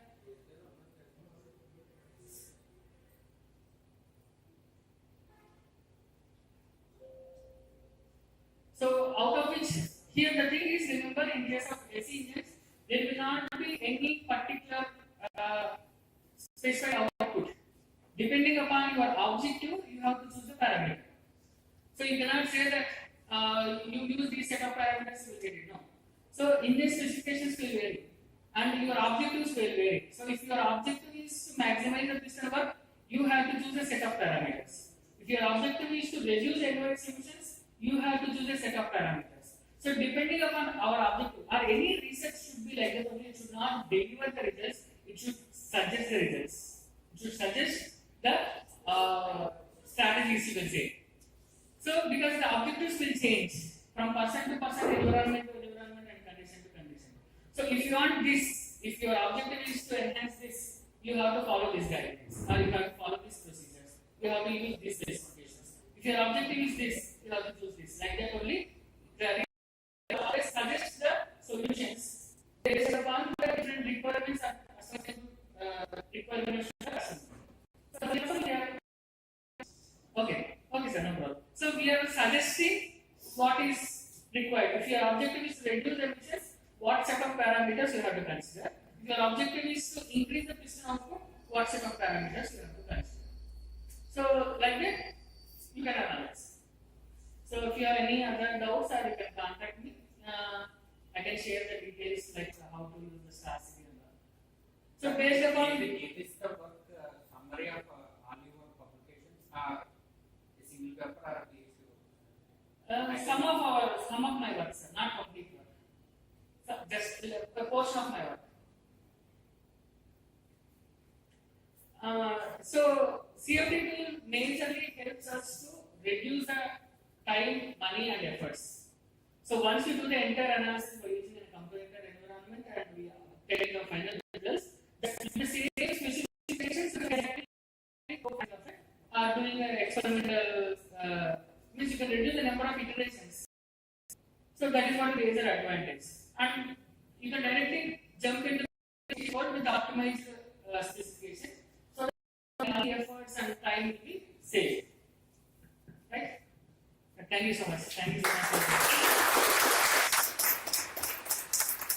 So I hope you enjoyed my session and understood whatever I was. Thank you.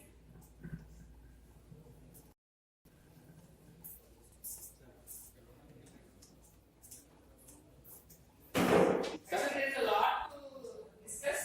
Sir, actually, where the HC engine is available. As of now, no HC engine is available in real world. Still, It is LPR, one HC engine is electric power. so they are climbing at it. They are still fixed. There is no other automobile which is completely running on a DC engine. I'm not asking automobile, sir. I'm asking suppose if anyone wants to do their experimentation work. You can even convert your DC engine also into SEC engine. As I said, if you want to go for premixed mode, you have to attach a fuel vaporizer. As I said, the lengthy inlet manifold is required. You have to attach a fuel vaporizer, you have to use an air input, and a mixing chamber is to be attached as well. So that you can even convert your normal diesel engine into SEC, premixed SEC engine. But if you want to go for injection mode, by changing the valve timing,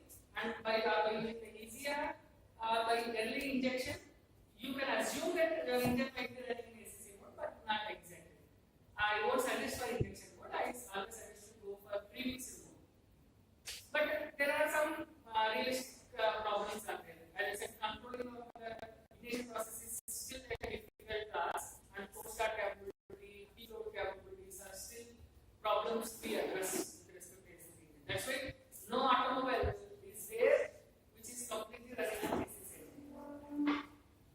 What about RCC? RCC is completely involved with chemistry, sir. Reaction chemical kinetic kind of thing. So purely based on chemical reactions. That is also in research model. Any notes from participants? Sir, could you please suggest some topics in the areas where the physicists can choose their area? So major thing here, see, instead of focusing on devices, applications, you start work on theories. IC engine, if your physics completely tied up in particular device, IC engine.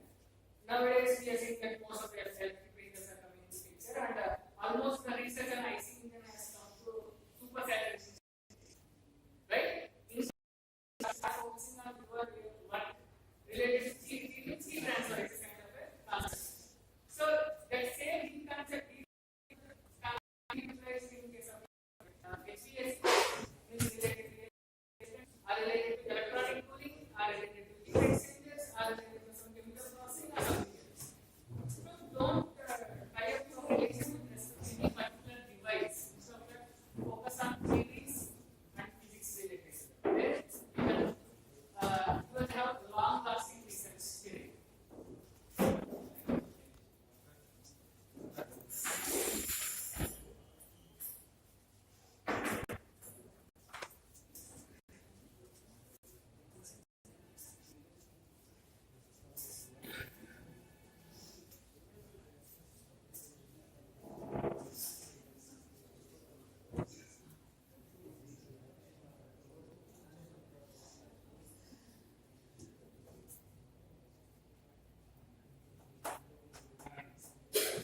Today we have very nice session with student-friendly faculty member, Dr. Karthikeya Sharma.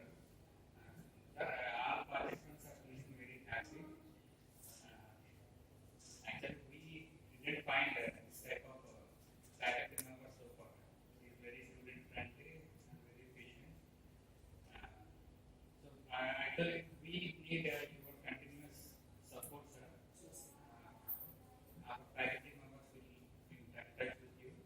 So thank you very much for accepting our sir and your experience here.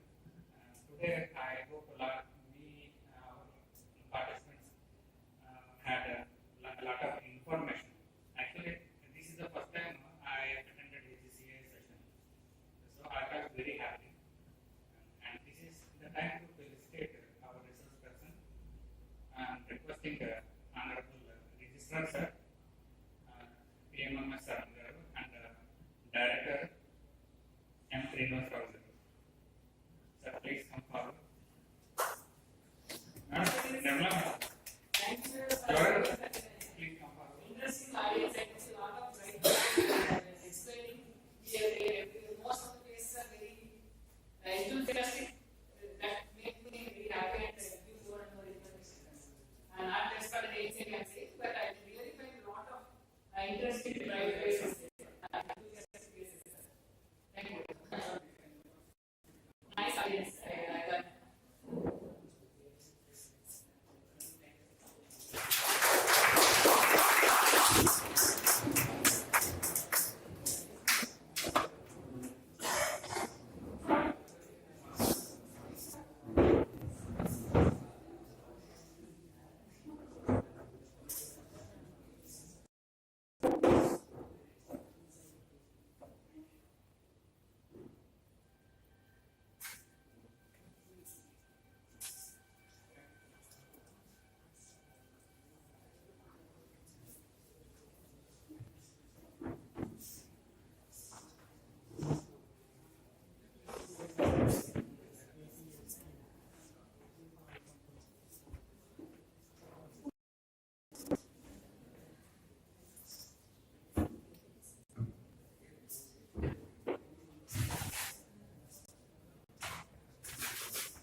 Physical features digital features ఏంటో నీకు కనిపెడతాను try చేయాలి.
Actually, this is article prepared for our students at BTech on that project. Actually, it is at the time of lockdown, we made in the lockdown we don't have approaching to do the application project. So that's why we have done the theoretical project. This one is the study project regarding streamlining. Actually, what is streamlining?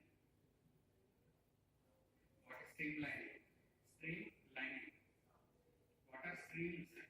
Streams flow of a fluid. That like gas or liquid. The stream. Flowing of the stream, making the flow smoothly. That is, in automobiles, actually the car, what is the shape of a car, or what is the shape of an aeroplane, and what is the shape of a bus. Bus shape చెప్పండి. Bus is in rectangular block. Okay, rectangular block shape. But the cars are not made as rectangular blocks. There are some different shapes. Okay. What is the shape of an aeroplane? Cylinder అలా ఉంటుంది కదా. Shape చెప్తాను.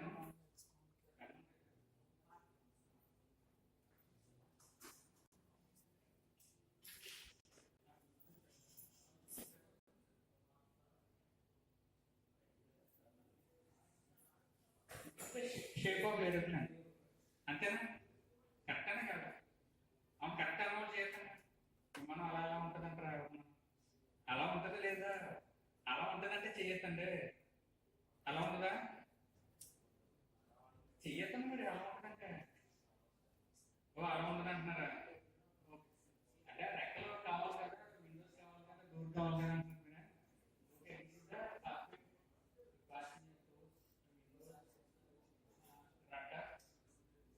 Stabiliser. ఓకేనా? ఎప్పుడైనా చట్టం కూడా ఇలా అంతేనా? ఏరోప్లేన్ అంతేనా? Okay. The basic shape of an airplane like this. Airplane ఇలా తయారు చేయగలమా? బస్ అలా చేయగలమా? ఉండవు కదా. ఏరోప్లేన్ షేప్ ఏంటంటే ది షేప్. ఈ షేప్ చూడండి, ఇలా తిప్పు దేశం అంతా ఎలా ఉంటుందా? అది షేప్ చెప్పండి. డ్రాప్లెట్. Tear drop. కంట్లోకి నీళ్ళు పడినప్పుడు ఆ షేప్ లో పడతాయి కదా, tear drop. Water drop, rain drop. Rain drop కూడా అదే షేప్ వస్తుంది.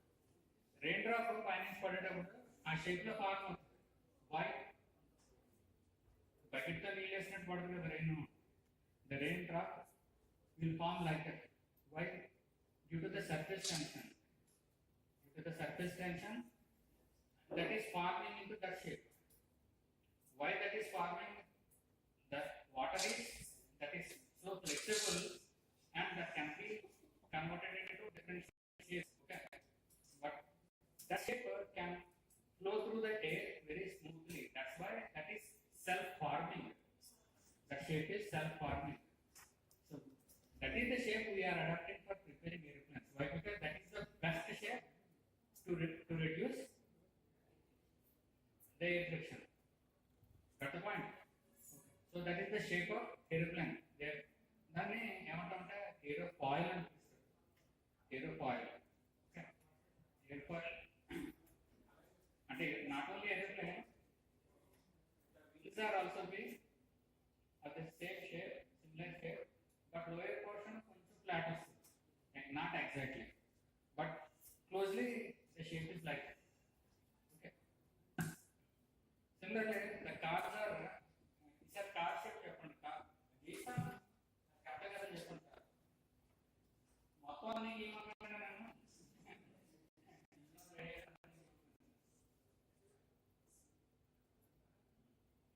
ఆ షేప్ ఉంటుందా లేదా?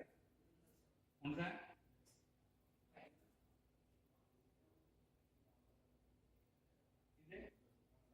ఇది కారణం the car shape is a semi aerofoil or semi droplet. Okay, semi droplet. That actually the droplet has very less air the friction due to air. Okay, and this shape ne we cannot use on the roads, so we are making it half. Okay, aeroplane shape నే half cap ఇంచుమించుగా ఆ shape లో car తయారు ఇంచుమించుగా closer to that, so that it can flow through the air very smoothly without causing air resistance. Suppose air resistance is there, then it consumes huge amount of fuel. Huge amount of fuel. To reduce it, to reduce the consumption of fuel, we are making the vehicles streamlining. Streamlining means coming air smoothly, flowing over the vehicle very smoothly and leaving very smoothly. నేను explain చేశాను sir, నేను morning session gold ball explain చేశారు కదా. Gold ball దానికి dimples ఉంటాయి. Why the dimples are made? Differentiate చేయడం కాదు, cricket ball కి that shape reduces air drag. Okay, those dimples collapses the vacuum created behind the ball very quickly so that the ball can go farther distance. Okay, I hope now you understand what is streamline. Okay, what is the shape of aeroplane? Cross section droplet. Droplet shape or teardrop shape. అంటే crude language లో చెప్తున్నాను, crude language, not scientific language, but అలా చెప్పచ్చు, no problem.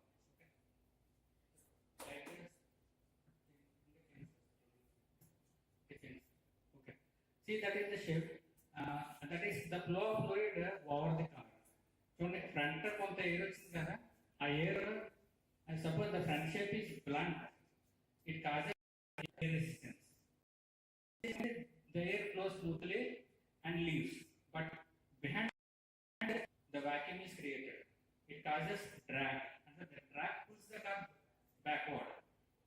The front air will push the car backward. Both are resistances, so they waste the fuel. Okay. Car shape చూడండి, పైన మాత్రం అన్నీ చేస్తారా, కింద చేస్తారా చేయరా? ఇప్పుడు చేస్తారా? పాత కార్లు అయితే చేసేవారు కాదు, but the modern cars which are adapted for higher speeds, they are also streamlined behind the car also. చేయాలి, ఇది పీరియడ్ ఎవరైనా చూస్తారంటే కింద కార్ కింద దూరేసి అన్నం ఉందా లేదని కాదు కదా. But why? The reason is when the car is moving on the road at higher speeds, the air flowing below the car, కింద నుంచి కూడా ఎయిర్ వెళ్తుంది కదా, that air is very dangerous. That air lifts the car upwards. When the car is lifted up అంటే మరి నేల నుంచి ఏరోప్లేన్లో పైకి వెళ్ళిపోదు. That is just lifted up. మనకు తెలియదు గాలి అన్నట్టు. But there is a very slight gap between tire and road. When there is gap between tire and road, what is the problem? Do you apply the brake? The car will not stop. Do you accelerate much more?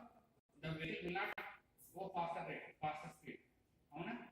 So vehicle cannot move at a particular at higher speeds. Of speed వచ్చిన తర్వాత గాలిలో వెళ్ళి వెళ్తుంటుంది కానీ అంత మించి speed అవుతుంది.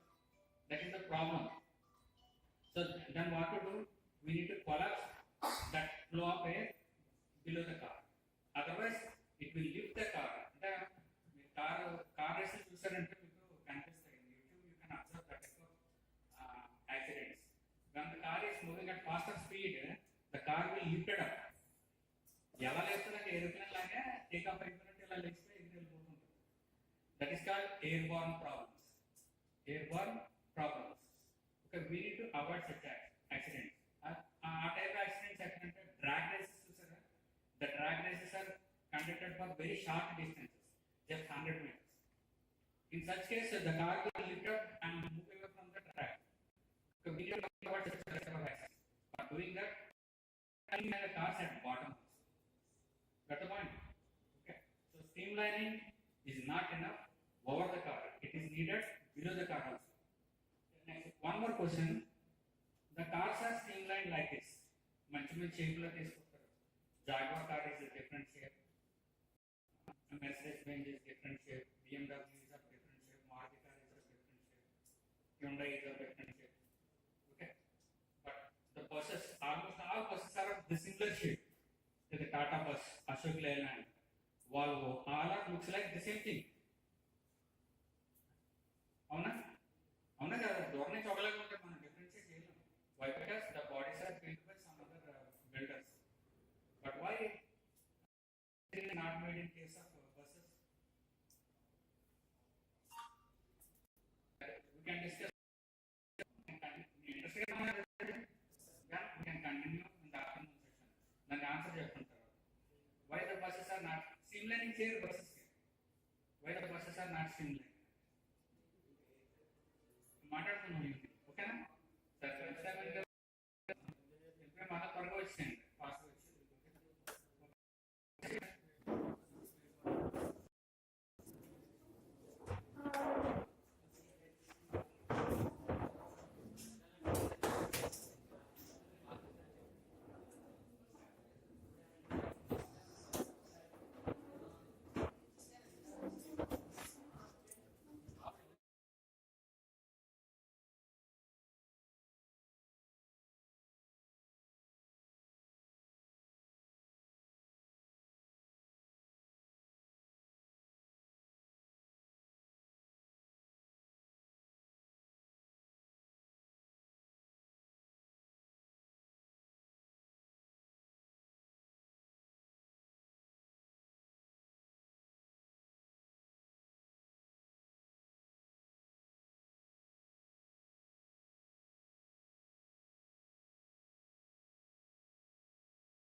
Shipyard Limited. He did PhD from Bitskilani. He had awarded 2 MTechs. One is from Bitskilani, another one from Andhra University. He has published so many papers and attended conferences and also published the book chapters in reputed journals and also one of the reviewer of the reputed journals. I hand over the session for the Dr. M.P. Chakravarti garu. Thanks so much.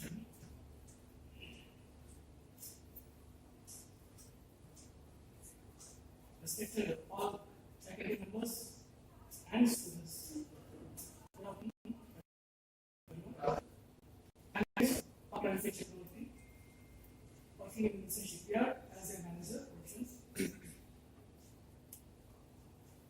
And my qualifications are BTech from Andhra University, MTech from Andhra University. In addition to that, I did another MTech from Bitskilani, PhD from Andhra University. And after completion of MTech, I joined in Nissan Aeronautics Limited, Bangalore, as a design engineer. I worked for 4 years there. After that, I shifted to Satya Computers Limited as a design engineer. I was working for only 6 months only. Due to my personal issues, again I joined in the Sun Shipyard Limited. I did 17.6 years experience in shipping. Total experience is 22 years experience, industrial experience. Okay. I was working in so many departments: design department, planning department, project management department, and ship repairs and shipbuilding departments. Present I am in shipbuilding department. Okay. And I have published 16 journal papers. Out of that, 6 papers from Scopus, 1 paper from SA journal. Because we are industry people, we are not passing that much of papers. Because if you are in a teaching profession, every time you are publishing, but we are not like that. Even though I have interested, that's why I am publishing some papers every year. And I worked for Board of Studies member in Bapar Indian College for 3 years. 2022. After that, recently now, Wiser Institute of Engineering people, they called me for Board of Study member. From 2014, I am as a board member in Wiser Institute of Engineering Technology. And I attended so many colleges for giving these lectures. 4 years back, I came here for giving some lecture. And I attended for examiner for different colleges. Recently, I attended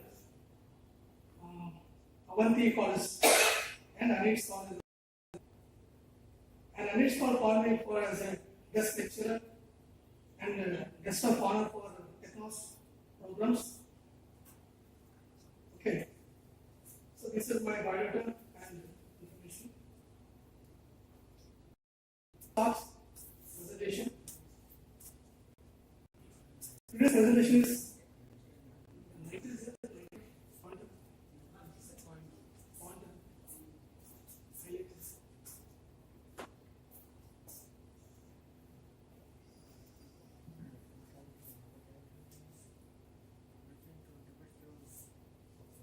so today's my lecture is internal combustion engines for enhanced proportions in shipbuilding and ship repairs. Okay.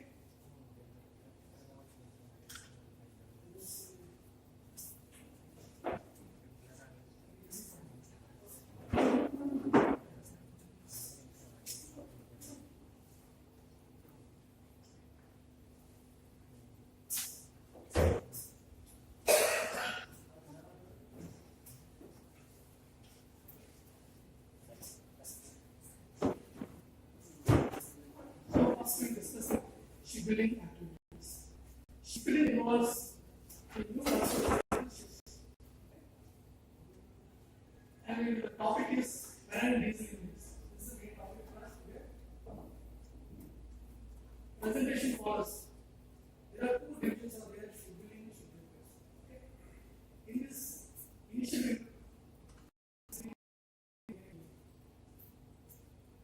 and erection of main erection of piping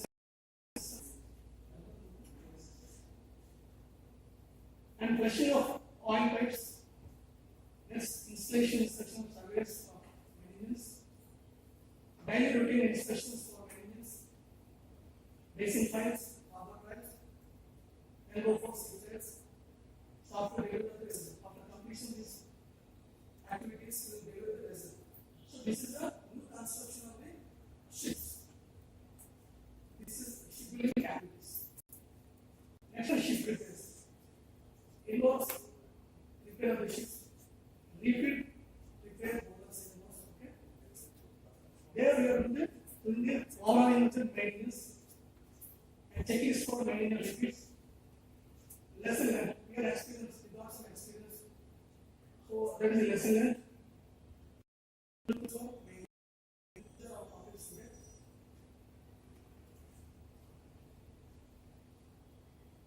first of all, we will calculate main engine. How we are selecting the main engine. It is a crucial decision during the design phase for proposed construction ship involving a complex process considering various factors. Shipbuilding is really offshore, complex jobs, so many factors involved in ship construction. It is not easy like that with automobile industry. Okay. Our main is today main engine. So how we are selecting the main engine? There are two parameters. One is engine power and speed. This is the requirement of the client. Ship owner. Ship owner requirement is engine power, how much is required, what is the speed. Tell me the target. We want 30 knots speed of the ship.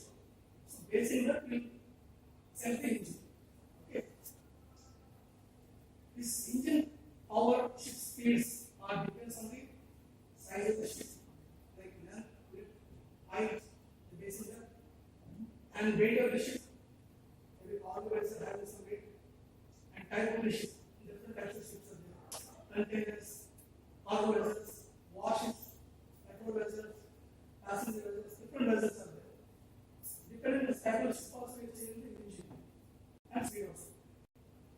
And cargo capacity and sea conditions. Sea conditions is ship with rough conditions. Sea 1, 2, 3 like this. There is more rough conditions there. We have to change the engine capacity and the speed also. Okay. To predict the engine power and speed of the ship, the following software's simulation models can be used. Hartrop and Brennan. This is just like a software. It is used for estimating the ship resistance, drag, and determine the engine power needed for the specific ship type to achieve a desired speed during the initial stage of the ship.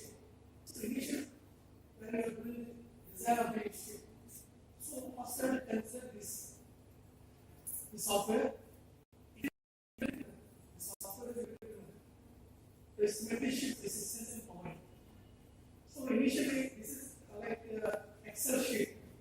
You have to enter the inputs, ship sizes, shape, everything you have to enter, like length, width, depth, draft, capacity, everything you have to enter into the software, Excel software, and it gives you the results. They correlate with the resistance, like friction resistance between the hull and water, resistance caused by generating of waves by the ship, and resistance by rudder, shaft, and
actual shift is built.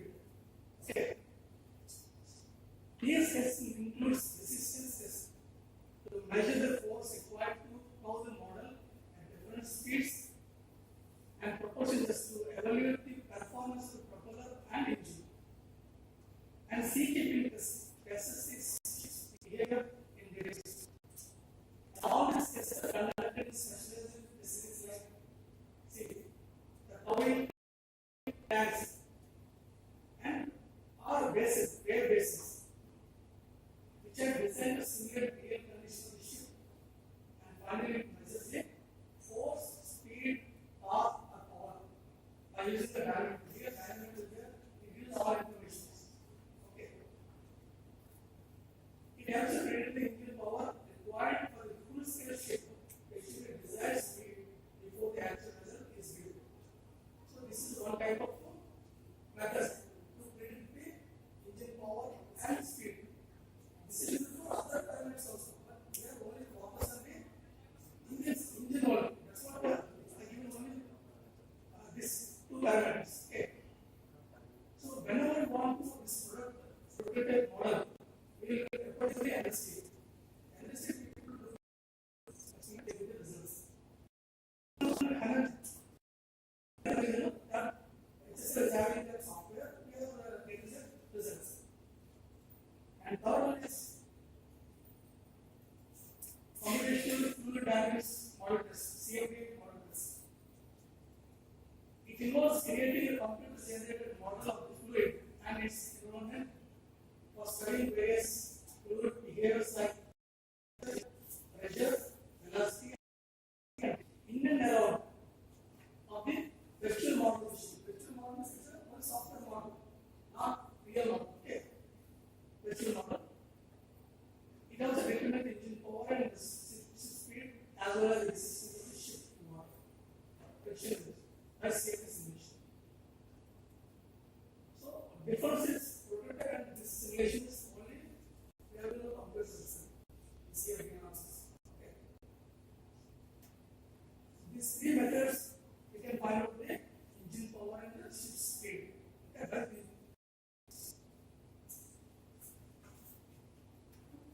And we have to match the propeller diameter and speed with the engine power.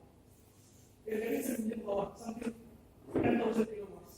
We have to match this engine with the propeller diameter and speed of the ship. Okay. And self the engine type. There are two different types of engines we are using in shipbuilding, like diesel engines and gas engines. We have to give priorities to the low fuel consumption engines.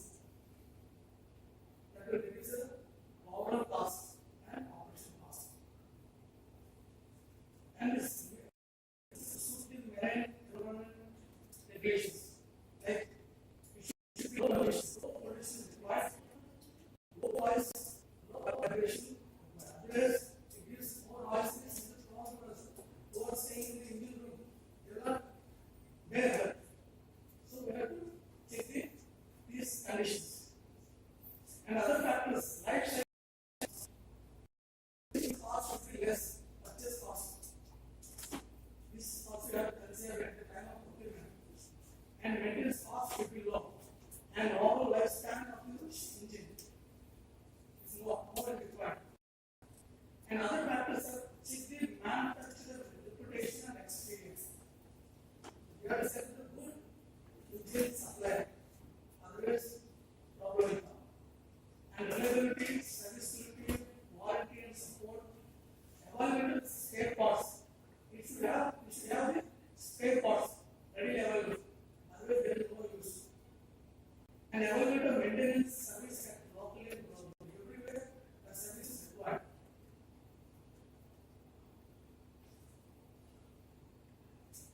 So now, this is a serviceable engine. So, engine, speed, and power. Predicted from the software. Okay.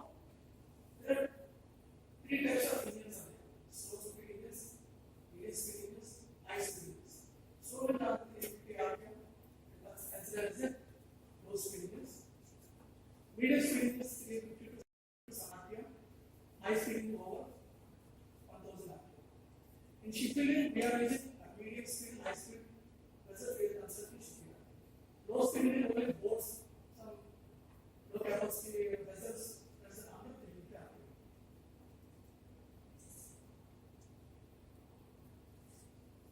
And we are using this marine engineering fuels. There are three types of fuels are there. One is heavy fuel engine oils, marine diesel oils, and marine gas oils. These high fuel oils used in the commercial vessels like cargo vessels. Okay. So why this is cost less. Heavy fuel oils is cost less. And it has high sulfur content and high viscosity. So pollution will come more. High sulfur means pollution will come more. Marine diesel oils used in the medium and high speed ship engines. And MDO has low viscosity than high fuel, heavy fuel oils. And cost also is a little bit higher than the heavy fuel oils. Marine gas oils. So this is commonly used in shipbuilding for operating within the emission control. Less emissions will be there for this marine gas oils. With low sulfur content and cleaner combustion. Combustion also very good. Another name is low sulfur high speed diesel oil. It's LSC, HSD. We call it low sulfur high speed diesel oil. That is the marine gas oils. We are using this oil only for majority of ships. This is a high efficiency fuel. This is achieving more power compared to other fuels. Fossil fuels is more compared to this fuel. This is low viscosity fuel. And types of cylinders. There are two types of cylinders mainly: inline cylinders and V-shaped cylinders. Inline cylinders means having in the cyclone or low. Okay. Using bare spaces not important because all the vessels require spaces, more spaces available. If it is more ship or other ship, compact because a lot of equipment are involved in that. Okay. All will only like one rubber. Only spaces, more spaces available. That where the spaces not concerned, that we are using inline engines. The V-type engines, having two banks forming like V-shape, using their spaces more compact than its inline engines. It gives more horsepower. There are different number of V-shapes. There are number of cylinders like 6 cylinders, 8 cylinders, 12 cylinders, 16 cylinders. Okay. Now, recently we are concentrating on results. This is the driving supporting result. We are using 16 cylinders ICTs. See, number of cylinders 16 cylinders. See, 1, 2, 3, 4, 5, 6, 7, 8, 9, 10, 11, 12, like that, up to 16. And bore, the bore is 250, 280 mm and stroke length 300 mm. Engine output is 5420 kilowatts. Engine speed is 1000 rpm. The firing power is like this: 1, 2, 5, 6, 3, 4, 9, 10, 15, 16, 11, 12, 13, 14, 17. Number of strokes is 4 stroke engine. This one. This engine is supplied by capability. Okay. See, this ship overall length is 119.4 meters. Breadth is 22.8. Depth is 10.4. Diesel drop 6 meters. Diesel drop means the weight, full load condition, full load, the ship is seen in the water. The length is the water level at the 6 meters. Okay. So depth is 10 meters. Up to 6 meters is the safe depth. If more than that, it's that is dangerous. Okay.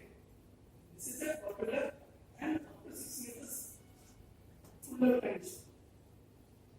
And speed is 80 knots. Speed. This is a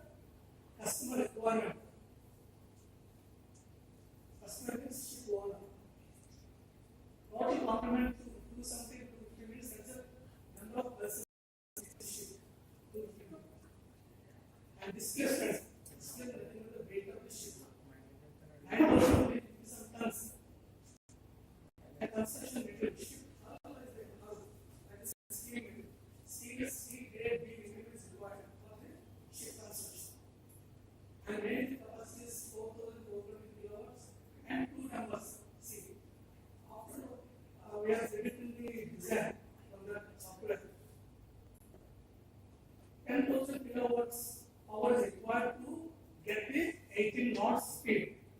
So we cannot purchase 10,000 kilowatts. So we divided two bombs, like 5,000 kilowatts, 5,000 kilowatts. Okay, two investors required to run the to do the at speed. So that is why we divided two engines, 5,420 kilowatts. Like, okay. These are the generators. These are 5 generators required for giving the power, electricity, everything is required for the generator. Sir, after coupled together, both the after coupled together are connected to propeller, sir. Connected to propeller. This engine is connected to propeller. Shaft. Two engines, sir. Yes, we can do that. The two engines connected into one shaft, getting one shaft. That is there, but generally we have two shafts. Two propellers means two engines. Recently we considered 84 vessel is there. That is a low vessel. That is two engines coupled in one shaft. It is an advanced technology.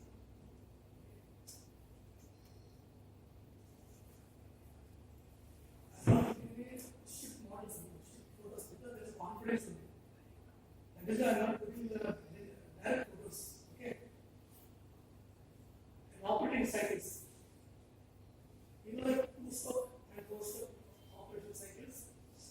Where engines can either produce two-stroke and four-stroke also. The selection of cycles is basically fuel efficiency and power output engines.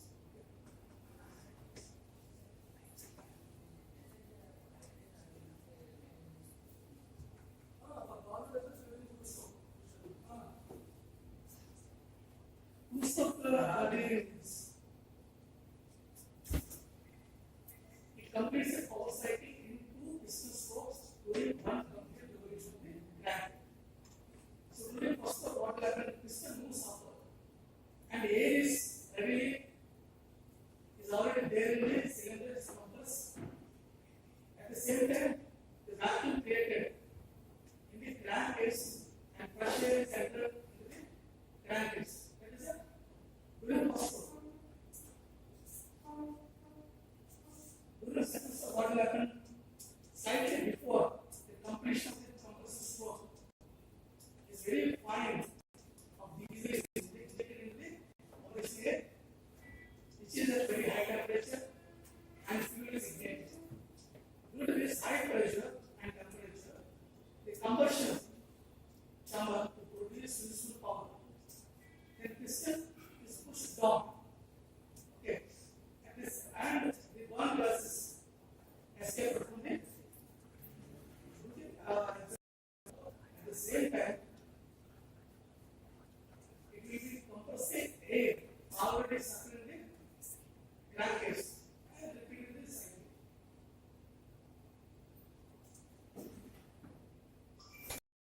Diesel engines, two-stroke.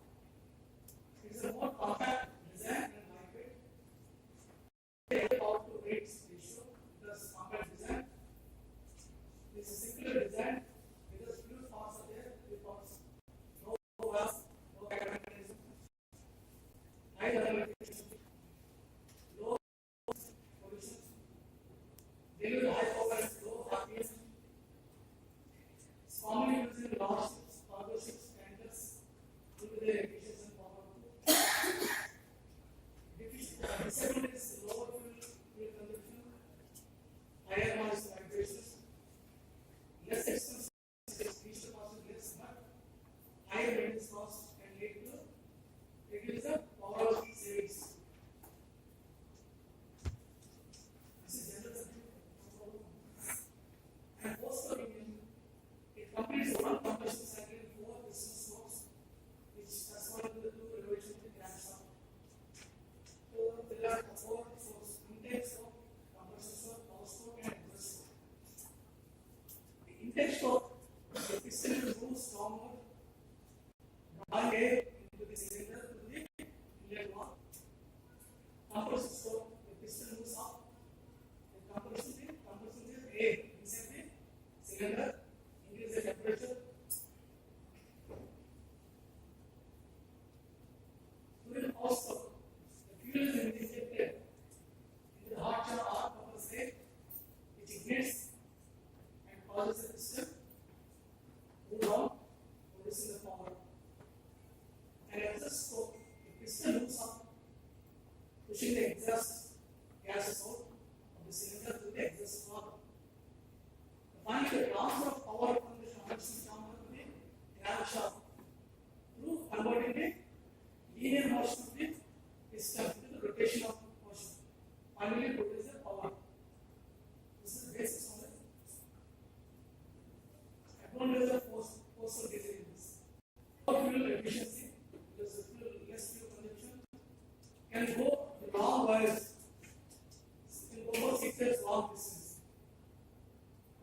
machine, quiet operation, no noise, no less vibrations, easy maintenance, operating efficiently on heavy fuels.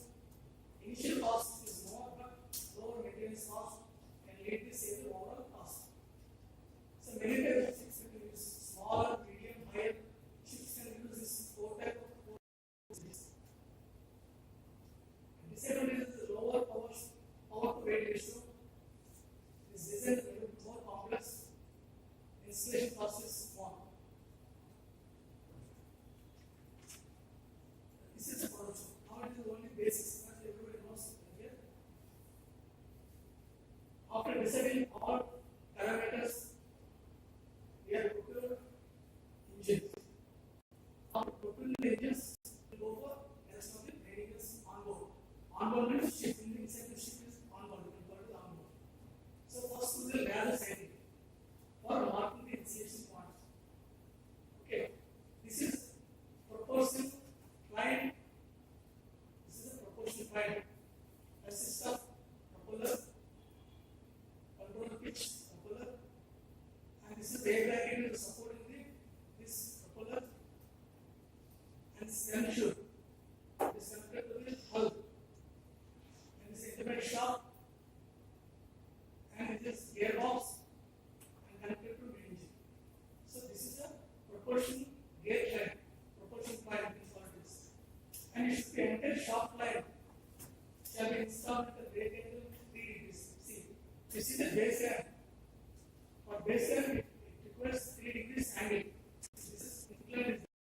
This is to the propeller, it's inclined. Propeller should be downward direction because it should be in water.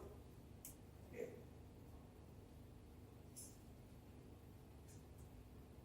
So air bracket is like this. This is a triangle bracket that supports the propeller shaft, extending it from the ship hull. It comes outside. See, this outside ship hull. Stem tube. This is a stem tube. This is a hard tube which is accomplished with bearings and the sea box and propulsion. This is for sea box. Okay. In this, that's what we have installed two control shafts. When you see outside the ship, we have two propeller there ones. You can consider two engines are there inside the ship.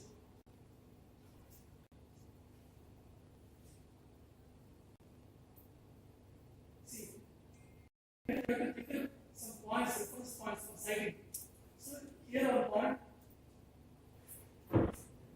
You have to put marking. See, this is one point. Half air packet to the forward air packet. The distance is at 5.915. And forward air packet to stem shoot. Points 1 point. Here 1 point, here 1 point, like this. Gearbox a point and engine climate point is the center point. Later we have to put points. And here we have arranged one laser light and here also put one laser light. Both should be matched each other. Then only this element is correct. Propeller box to the base line and see, we have to take reference point from this is center line of the ship and this is the base line of the ship.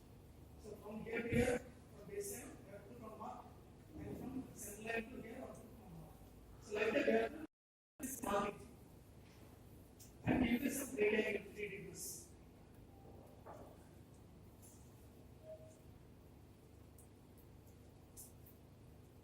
This is the propellers and this is air bracket. This is air bracket. Okay. And this is connected to the hull. The stem tube is there. Here, stem tube. And this is the internal shaft.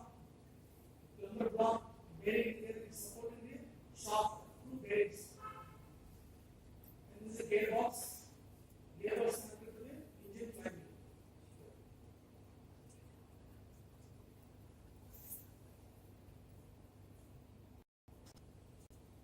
After side marking, then we'll go for chop casting. Chop casting means this is the foundation of the engine.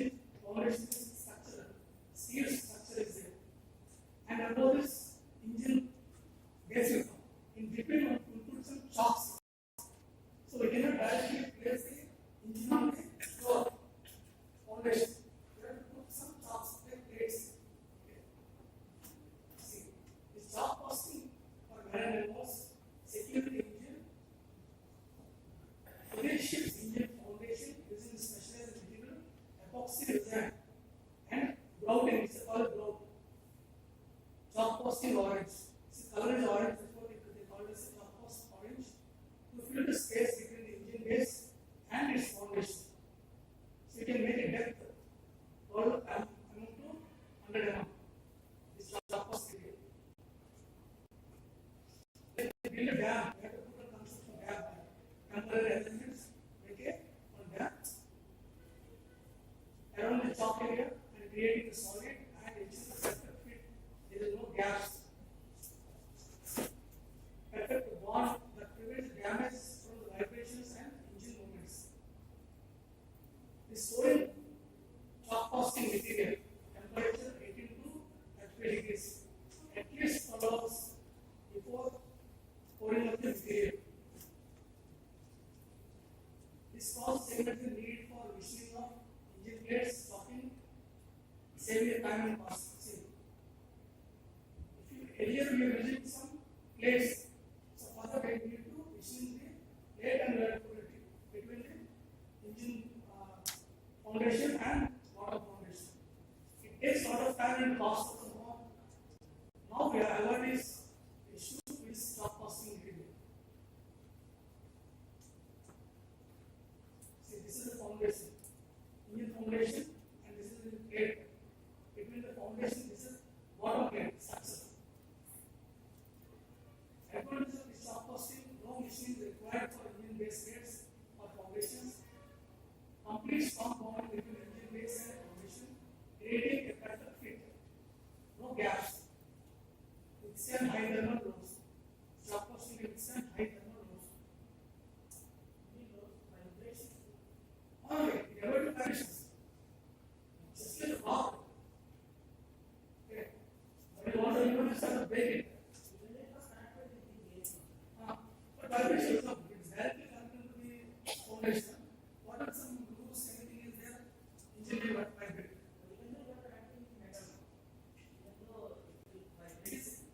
Vibration come. That's vibration there. You cannot 100%, you cannot frequent vibration. Some vibration is there. But due to this, majority of vibration will come down. Low, less vibration will be there. No, this is very diagnostic knowledge. If it is, if you put one plate, maybe minor gaps will be there. You have to put 100% fine with some surface. Maybe small gaps will be there. That will give you the vibration. This will cover this liquid will cover the gap also, minor gaps also it will cover. So it avoids the vibration of this.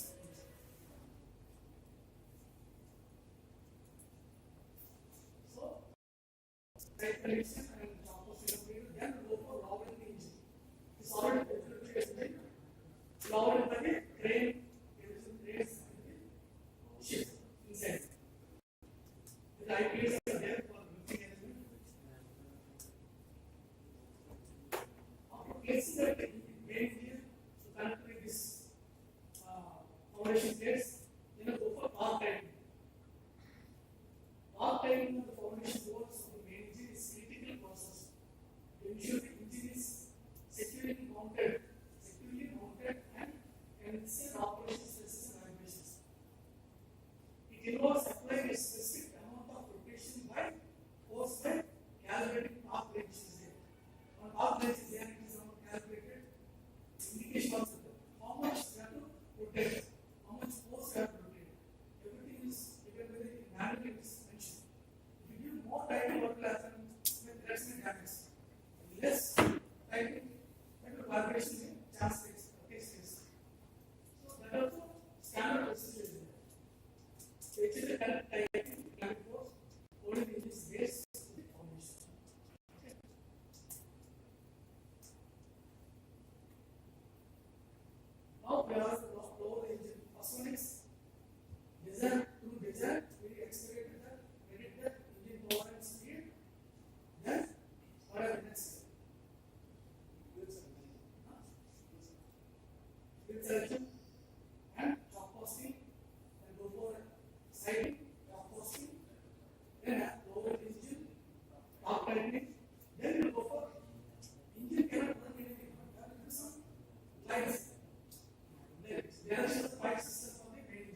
when the main engine receives.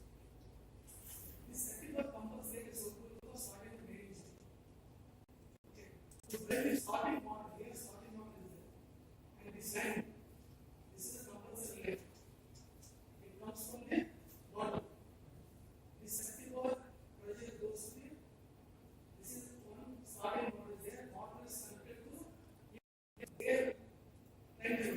The red line is air line is connected to the flywheel. Okay. Which is initiating the engine flywheel rotation. Then initiate the combustion cycle by rotating the crankshaft to start the main engine. This flywheel is connected to the crankshaft, directly connected to the crankshaft. Crankshaft is connected to piston.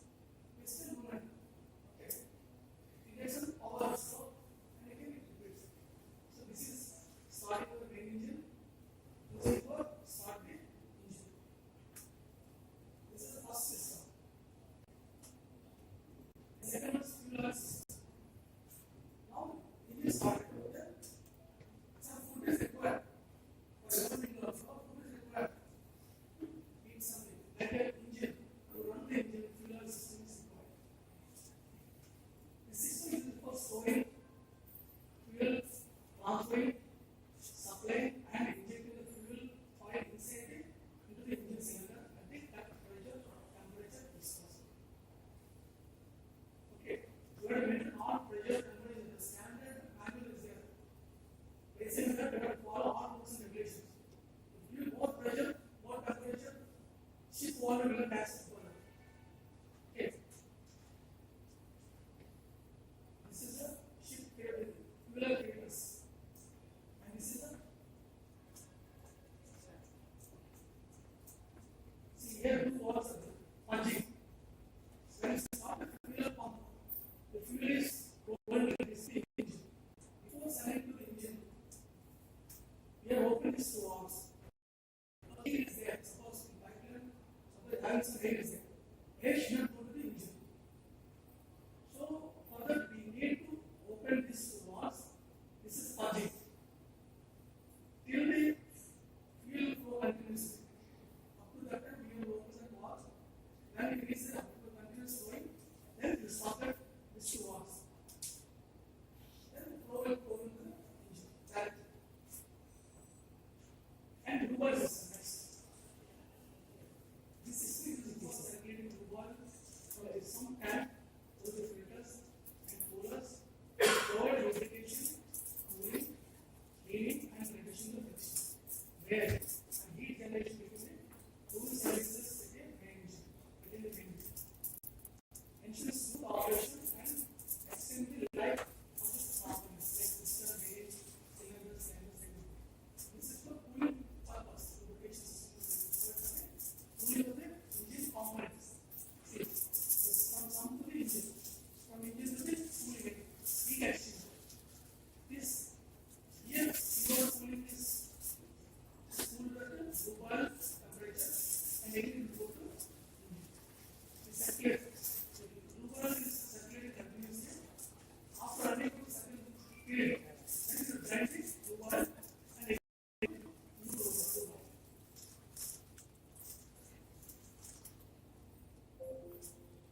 Freshwater cooling system. See, the freshwater cooling to jacket around the engine.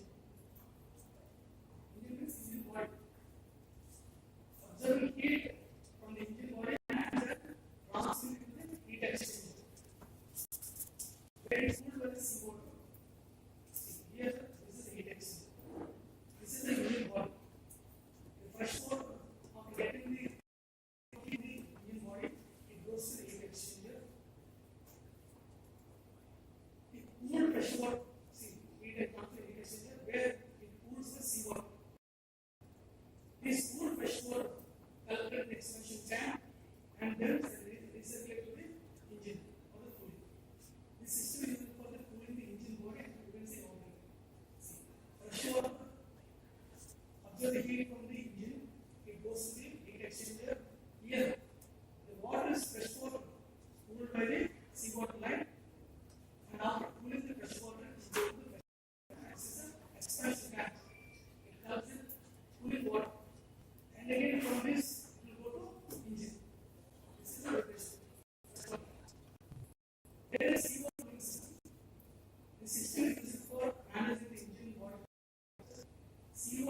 circulates through heat exchange where it absorbs the heat from the high temperature threshold.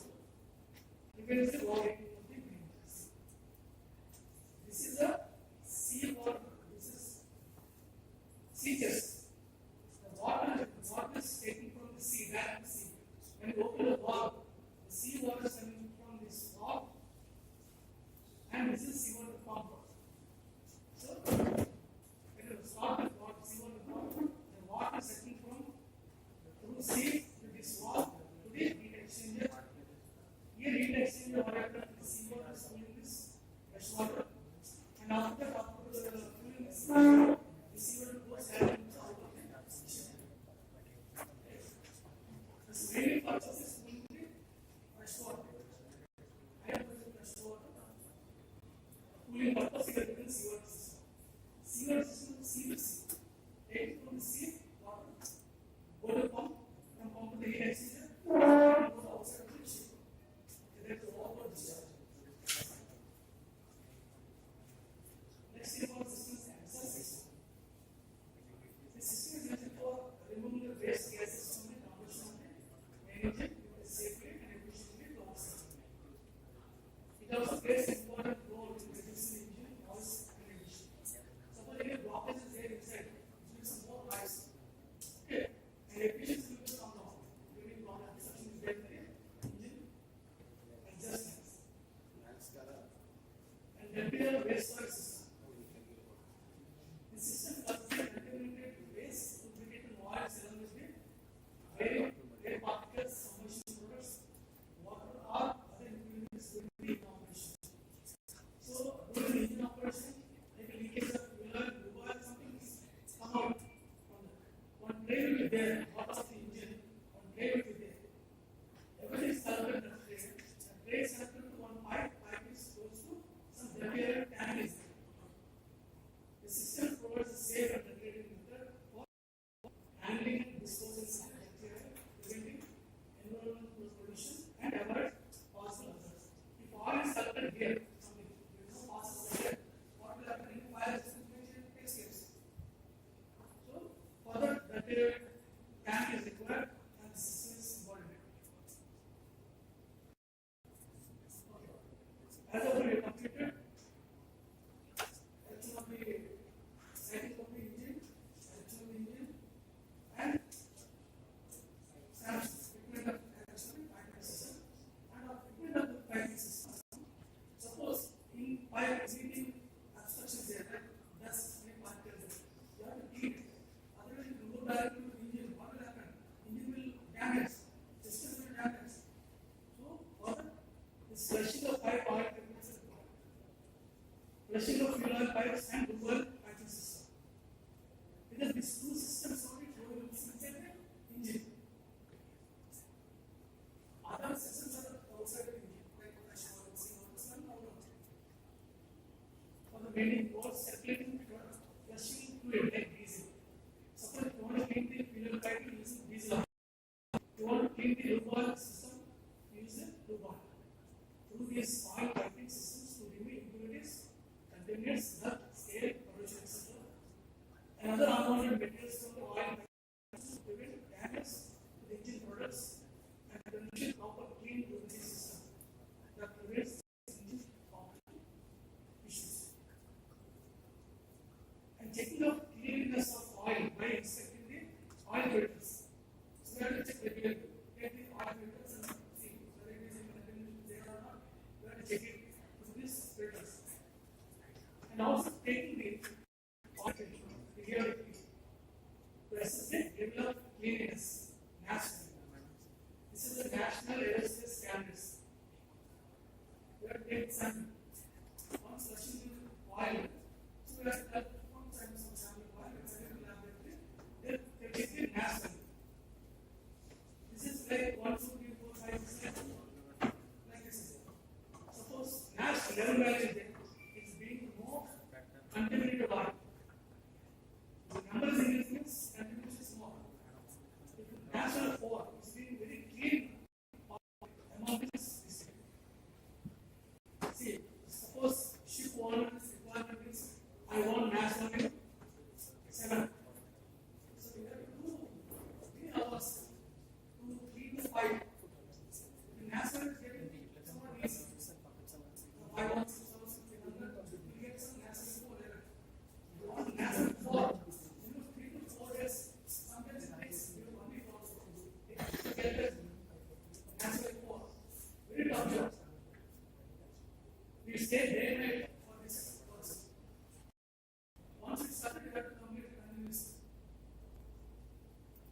flushing time.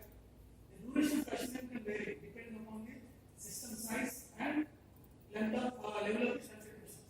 More contributions, you have to run more and more hours. Okay. Like filters, replacements. Filters should be replaced regularly during the flushing process. You have to check that filter getting damaged is there. You have to put on more filter. Okay. Due to contributions, it will damage the filters.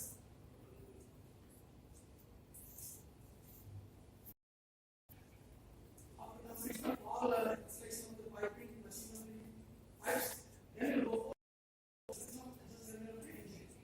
That is INGs, installation, inspection, survey of engines. In this, to ensure proper functionality and safety of main engine, prior kickstarting of the engine. Before starting of the engine, you should not directly start the engine. Problem will come. You have to check each and every stage. Whether it is functioning correct or not, whether it is correct or not, you have to check it. Then we have to go for switch on the button. Okay. All for installation inspection checks, surveys, to the button.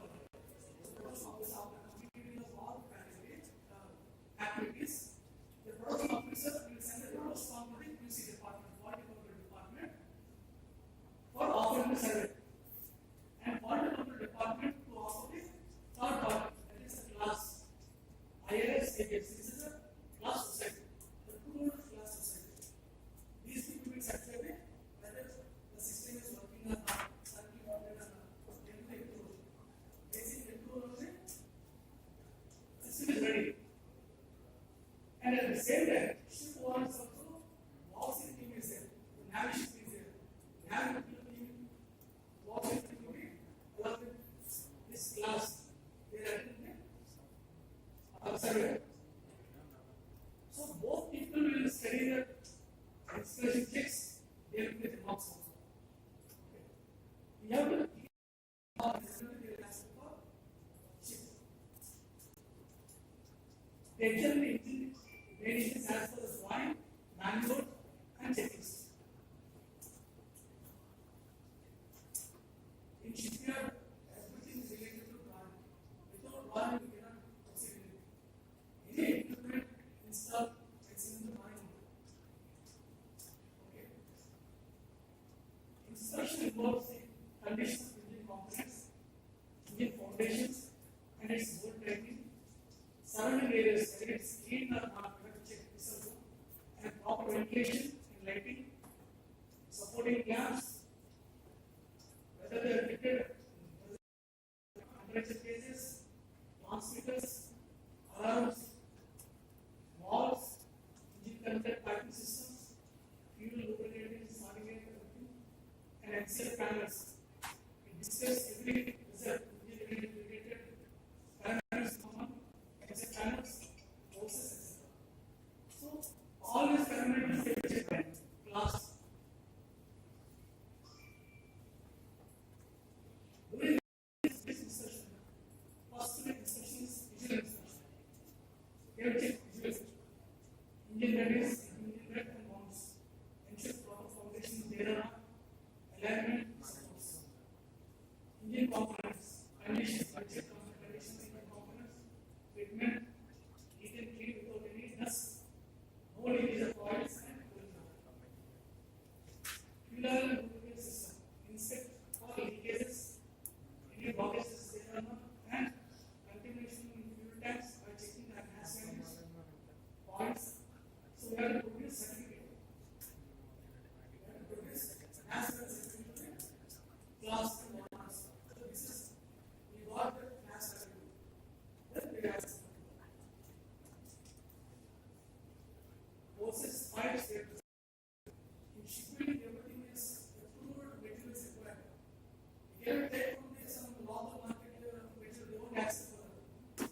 Everything is approved. Like IR is approved, stamp is required. Otherwise, we won't accept for ship.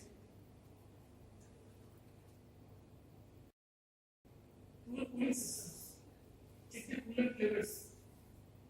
Overheating, leakages, any corrosion is there. Adjust system, inspect leaks and exhaust outlets.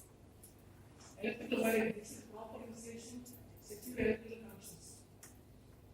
Engine room cleanliness, adequate lighting, safety systems, insect fire systems, alarms and shown. If anything fire accidents happen, we have to provide some fire systems, like fire system, sprinkler system, so different systems are fire related systems. And we have to do some alarms also.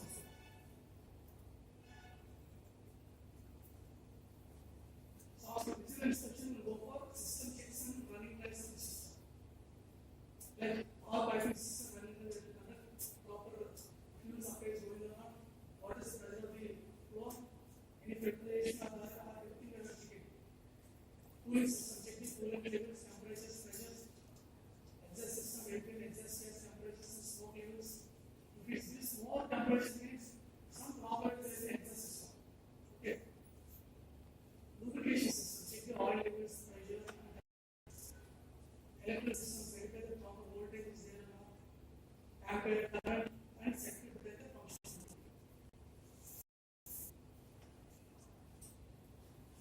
Then this is main operation checks. Engine start or stop. You have to check the platform startup and shutdown the procedures to ensure the proper functioning of all systems. And perform monitoring system. All new parameters, power, RPM, speed, fuel temperature, pressure, quantity of fuel, alarms, everything is displayed on this MCS control panels. Okay. And alarm shutdown testings. So there are two types of alarms. What cat is there? Bottom level is low level alarm and top is a high level alarm. If fuel is come down, so what will happen? It gives us alarm. Low level, below the level, it gives alarm. Immediately, pump will stop. Automatic pump will stop. Here, this warning system is all specific. Temperature, fuel, everything. If it is fuel level is come down, immediately pump will start to heat itself. Automatic start. If it reaches high level alarm, that was when immediately stop the pump. If anything happens, fire action something, immediately shut down the engine and it will stop itself. This is local operating panel, engine operating panel local. This is the remote area. This is the remote area. One is panel and one is MCF. Remote system. These are the engine checks like ramps up, proper lubrication is there or not, and rotation, check it. Ram gates, inspect the leakages or damages, check the noise and vibration levels of engine. And finally, to record all information, inspection findings, remarks, into dates, readings, and any necessary remarks, like repairs and modifications and adjustments. So, this labs and warranty will some report. If repair, suppose any damage is there, your repair mark, please rectify before starting on the engine. And we have to clear all remarks. And now we have to go for kickstart of the engine. See, all the inspection checks and inspected by the third party IRS, and the shipping. It can be ensured that marine engines is installed correctly, operating safely and performing efficiently. After it gets certificate from the IRS and owners, then we will go for start the engine. This is start.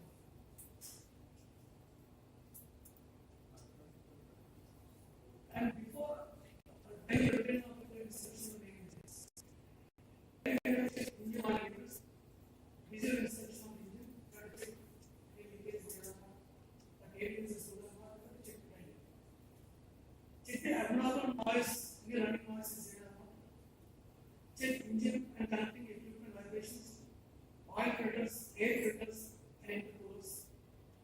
Check the exhaust gas temperature. Suppose if the color is black color, exhaust gas. That means if each air fuel mixture or excess oil consumption is there. If it is white exhaust, we are getting the exhaust gas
gearbox and controlling pitch control.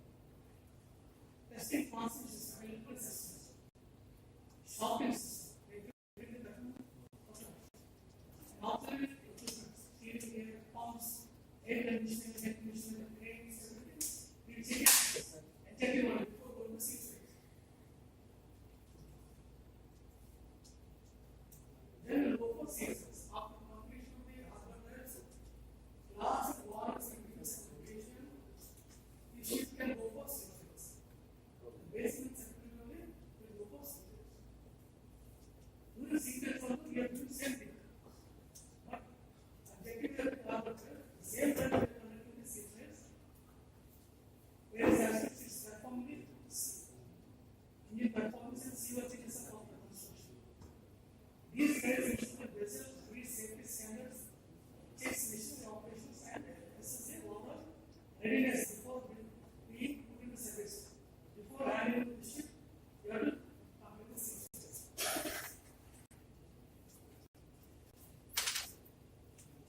There are two main trains engine performance, that is endurance trains and speed trains. Endurance trains means the range should be run for 6 hours straight without any changing the direction. Straight have to go there at full RPM, full rated RPM in order to test its performance at full load condition. Full load condition have to go within 6 hours, 4 to 6 hours. Go straight. Then you get some idea about the performance of the engine. Like noise levels and vibration levels at different places have to check. And performance engine access, gas is access. And fuel consumption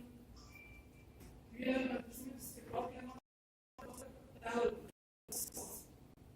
And specific consumption is how much fuel is used to produce 1 unit of power.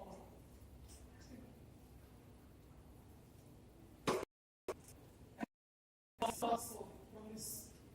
So brake horsepower will get the mechanical power is an output of the engine. Here brake horsepower will get. And before the transmission losses, brake horsepower, HF. Whereas soft horsepower, the measure where mechanical delivers power delivers to the after gearbox. Okay, so losses will be there. Brake horsepower, soft horsepower. And during this sequence, we have to check all systems, any leakages, they are running properly or not. And all temperatures of each and every equipment systems were defined. Any abnormal pressure, abnormal temperature, we have to take better action. Next, we will go for speed trains.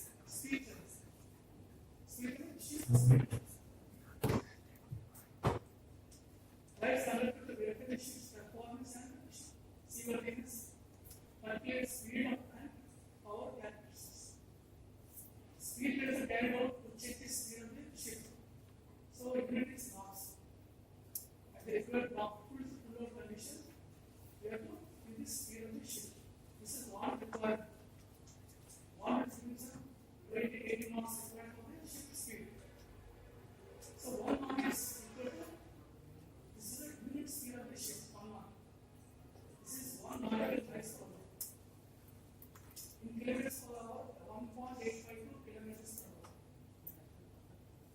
Seated to the current two, there are 3 main forces. One is 7-way load, 80-way load, 100% load. We have to check each power, how much speed is getting. The speed at each power is measured using the speed log is there on the equipment. This is below the body level. It gives the speed of the ship. And one more is local cooling system. This is from satellite. Suppose ship is now here. After 1 hour, ship will be going here. So the calculated distance of the log is there. So from the speed, how much speed is going on the ship. Okay. Speed can be achieved by speed log and local position system. This is shipbuilding conception. The activities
you go to underwater repairs, you have to go for radar. You want to do some underwater painting, underwater plate removal or something like plate removal, office, radar.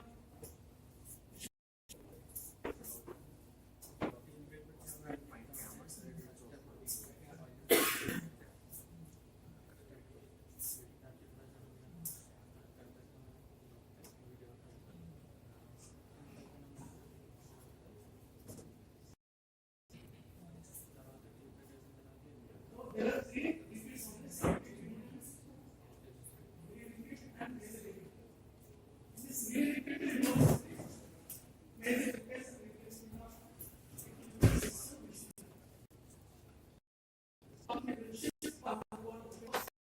repairs, major machinery repairs, and duration is 3 to 6 months. The short term and major repeat. Main purpose of this repeat is to restore the ship's operational capabilities. I think it's a service life.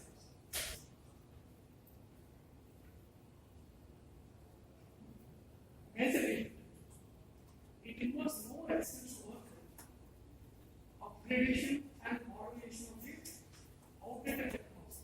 It's a major problem. Ship to be read out for the structural modifications and implement new technology and systems to be improved. The ship's capability and upgrading the non-operational business and outdated technology. Either outdated new and implement new technology advanced and non-operational equipment is the levels we have to know equipments. This duration is long and medium repeat. Maybe several months, even 1 year or more, 2 to 3 years, depending on the more major repair. The main purpose is significant to enhance the ship's operational effectiveness, extend its ship's lifetime, adapt it to new operational requirements. We get more money from this major repair. We are getting more money from this major repair. During warlocking of the main engine, this repairs involves comprehensive process of initial assessment, assembling, inspecting, cleaning, repair, replacement, damage parts, reassembling and assessment of the engine to restore its optimum condition.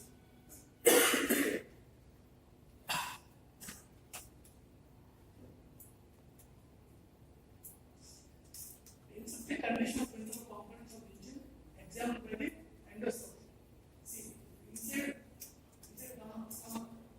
any problem is there, endoscope testing. Similar way, engine also will be tested by endoscope. Inside piston, any cracks are there, any swelling, any corrosion, everything will be inspected by this endoscope. It is a non-destructive method. It is not destructive any equipment. Just see. Inspecting using the flexible camera equipped for tube, or endoscopy and coroscopy to visually assess the internal components of the engine. Flexible camera is there, we have put inside either or data. This technique allows technicians to examine areas that are not accessible to visual inspection, helping the diagnosis potential problems and preventing past repairs. Okay. If you are not taking inside of the problem or running so many hours or lacking so many major diagnosis will happen. More spoiling, more scratches happening. Avoid that by endoscopic requirement in each one. Okay. Identify defects like scratches on the cylinder lines, wear, damage, carbon deposits in piston, and other engine components. Advantage of endoscopy. Avoid unnecessary disassembly of engine repair, even to open valves. Reduce time cost of the repair. Generally less expensive. Total cost will not be this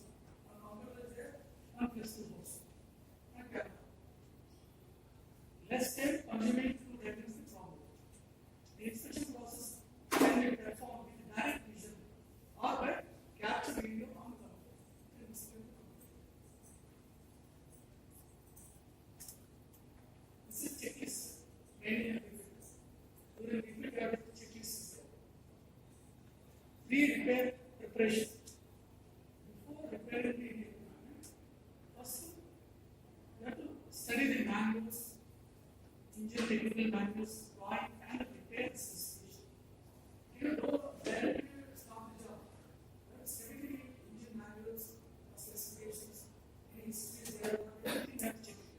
Check the maintenance history and past performance records, logs, running hours, others. See, when you go to the log, they ask the history, very easy.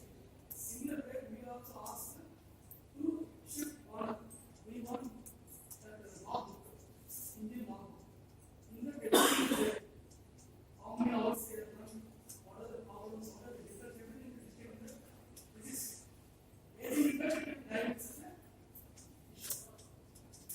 Plan for spare parts, tools, lifting arrangements for any component like cylinder liners, piston rings, gaskets, seals, special tools, lifting jigs, and touches, diagrams. So we have to plan for how we are lifting the engine, pumps, or something. So everything pre-plan required. Arrange safety processes, auto permits, confined space, so when you do the job, overhauling of the job, so we have to take permission from the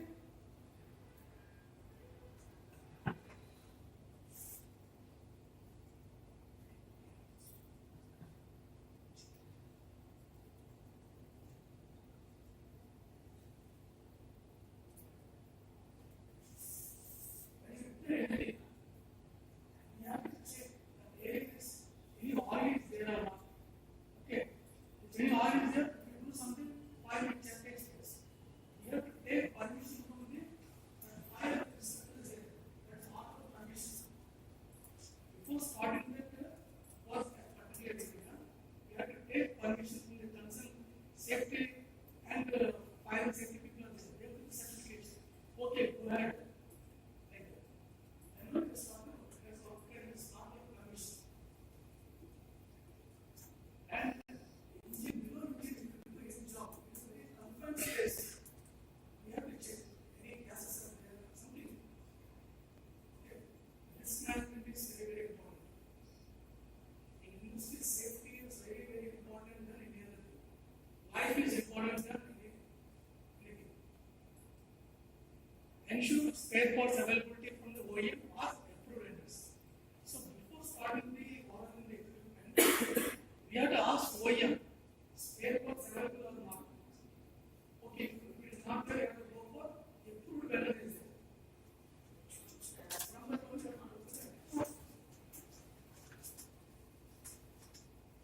engine isolation and safety. Before repairing any ordering of the engine, you have to stop the engine. So for that, stop and secure main engine as per the process. That's all the process is a manual as per manual. But stop the engine. And AICTE fuel oil system, lubricant some cooling system, and other types. You have to close all valves. Suppose if you open some valve, fuel oil valve, it will come directly to the outside. Securing lockout, starting a system. Starting a system also has to stop, lock it. Display do not operate signboard and ensure communication with all departments. You have to put on the signboard, do not operate engine.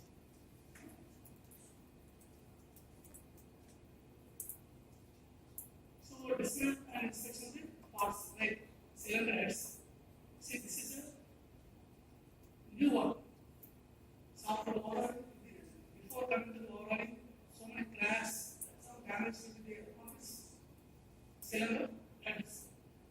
So remove the and set the walls, all seats, springs, check the cylinder cover for the cracks, erosion, and sealing of cylinders.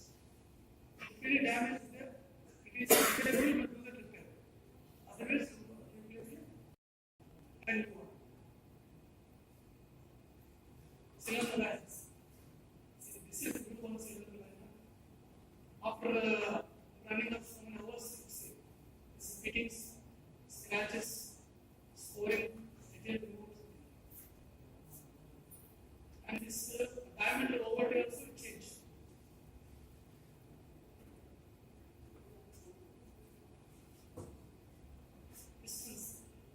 Piston form seal.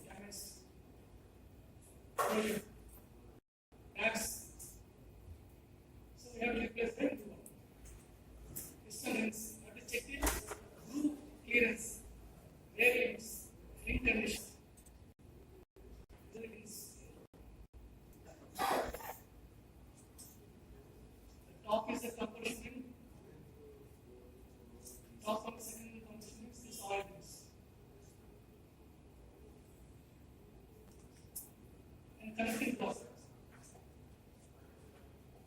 We have no way we have to put everything and let's see. This is a bearing. Bearings, check this. Fittings and storing. Due to fitting, something is running. We will change the bearing rollers.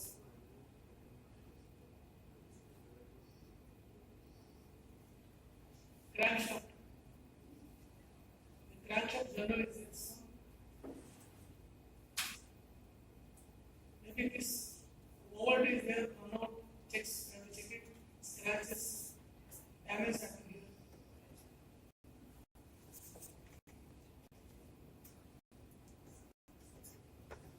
Camshaft and valve gates, insert camshaft close, see all damage.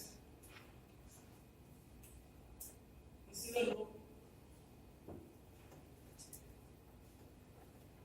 Maybe chances of timing gear also some distance will be there, but fuel injection. All fuel injection, spray patterns, opening pressures, fuel pumps, shock, air damage of the delivery valves, O-rings.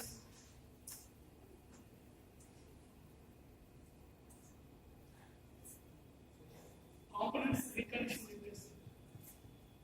So due to the effect of overheat of the engine, what will happen? Cylinder head can crack and wrap. Valves may seize, carbon formation, bearings may damage, causing excessive wear, increased wear of engine components, improper lubrication, increase the fuel consumption, increase the sludge formation, increase engine corrosion. So due to overheating of the engine, this may happen. All this may happen. So further we have to replace or repair the equipments, main equipments. Renewal of cylinder liners, pistons, and rings. If fall beyond the limits. Renewal of machine valves, speeds, heads. Replace bearings as per the measurement and wear conditions. Overall are replace fuel injectors and pumps. Clean and inspect cooling water stays. Replace seals, gaskets, springs as necessary. Conduct procedures of cooling and fuel systems. Reassembly. After completion of all checks, before reassembly, you have to check all the adjusting any leakage in the pipe.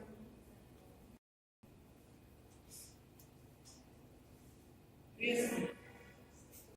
And prepare all main surfaces. Assembly components in the power bearings and tightening series. Where the proper tightening is done. Again, vibration, each sample can happen. Check the time settings, fuel injection, valve timings. Confirm bearing clearance, post assembly. Refill and bearing, lubrication and cooling systems. Fuel system and check the leakage of any there are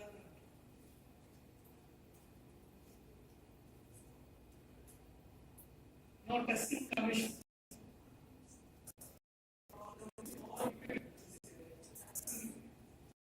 Testing commission. So run the system. To rotate engine turning gear, ensure free movement of check box.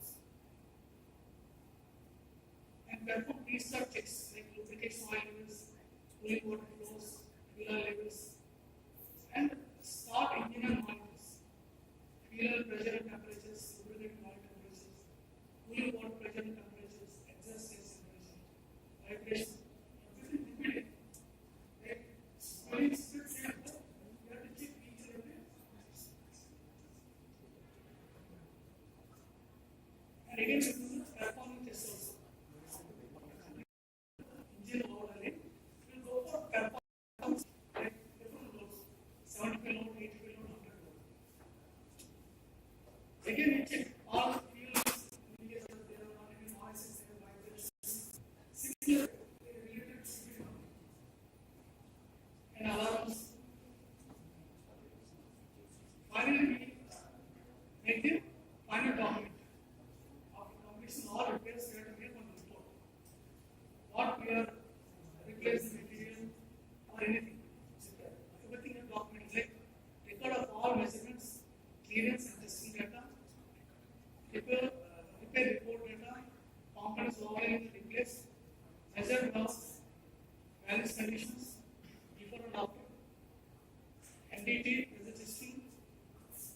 update engine maintenance records, submit file input to the ship owners, QC department, and class owner.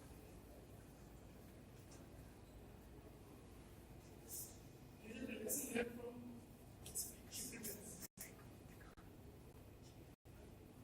This is BR, BR economical repair equipment. And certain equipment on board, the vessel is declared BR. The ship owner is issuing a species. The equipment itself needs to be procured. A temporary repairs to keep the system operational without any long-term guarantee. If the issue is delayed, the corresponding repair cannot be executed on time and the affected system cannot be tested sequence. When you are going to overhaul, suppose our equipment is damaged, so the cost is more and even repair also. If it's not repaired, then it's not beyond economic repair. Okay. Beyond economic repair means you cannot repair the equipment, you have to replace the equipment. That owner's decision is very, very important because that owner equipment, ship is owner's property. You want to replace the equipment, these decisions is required. See, sometimes we give the back to the repair center. We told you have to replace some engine. You have to tell, okay, replace it, I tell the money. Then we go for it. No, don't change the equipment. Please replace something. I have some less. Please repair it. Like that, ship owner has to give the decision immediately. Then we will go for decision. See, this beer repair equipment, it takes more than 6 months.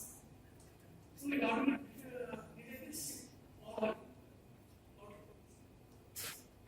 sometimes they tell, no, don't do the chemical repair. Change the equipment. Take some temporary repair.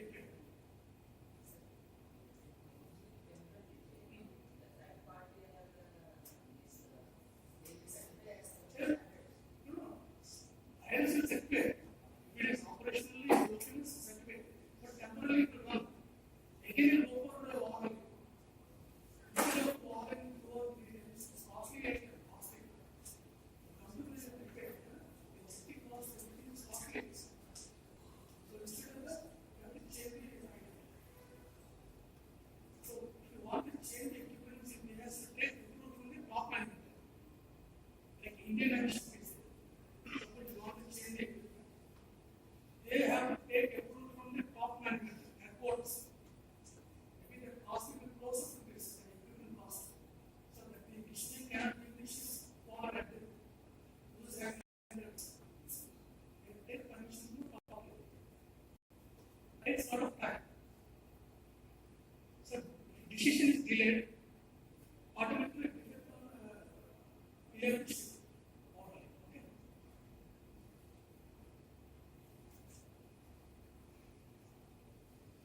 Modification exercise typing to suit the new engine position. Post modification exercise type, back pressure problem was occurred when engine was loaded. See, we proceed new engine, some engine, generator engine. He inserts a piping system or exercise type. After inserting it, back pressure. So to avoid this back pressure, design was modified and tested by using CFD analysis. Post analysis, suitable drawings were issued and exercise were applicated and connected to the See, after we got the back pressure, we informed design department. See what happened this back pressure. Then the analysis in the CFD. So they made some new drawing, new pipeline. After we fabricated new pipes, installed, we reduced the back pressure. Instead of doing after that, we have to do this is initially to do this CFD analysis before fitment of exhaust pipes. We save the cost of time. today, the optimal exhaust system platform is by CFD analysis well in advance before starting the production works to save the cost and time. And there is no modification. If CFD analysis is done before starting the fabrication works, so that is advantage of the shipyard.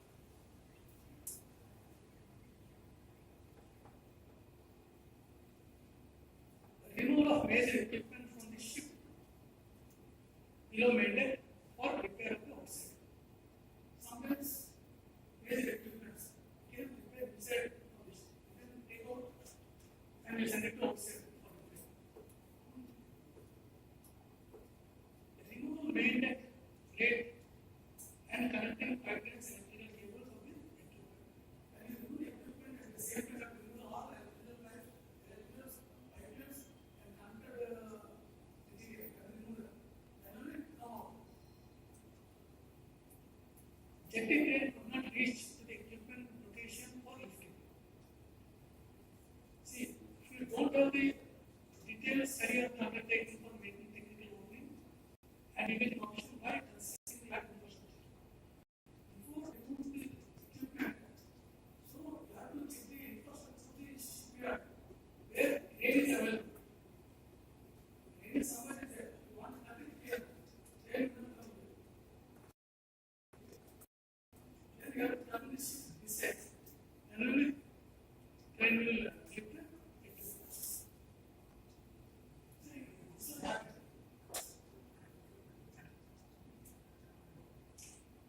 So, when they remove the basic equipment, you have to check the infrastructure. Available to crane.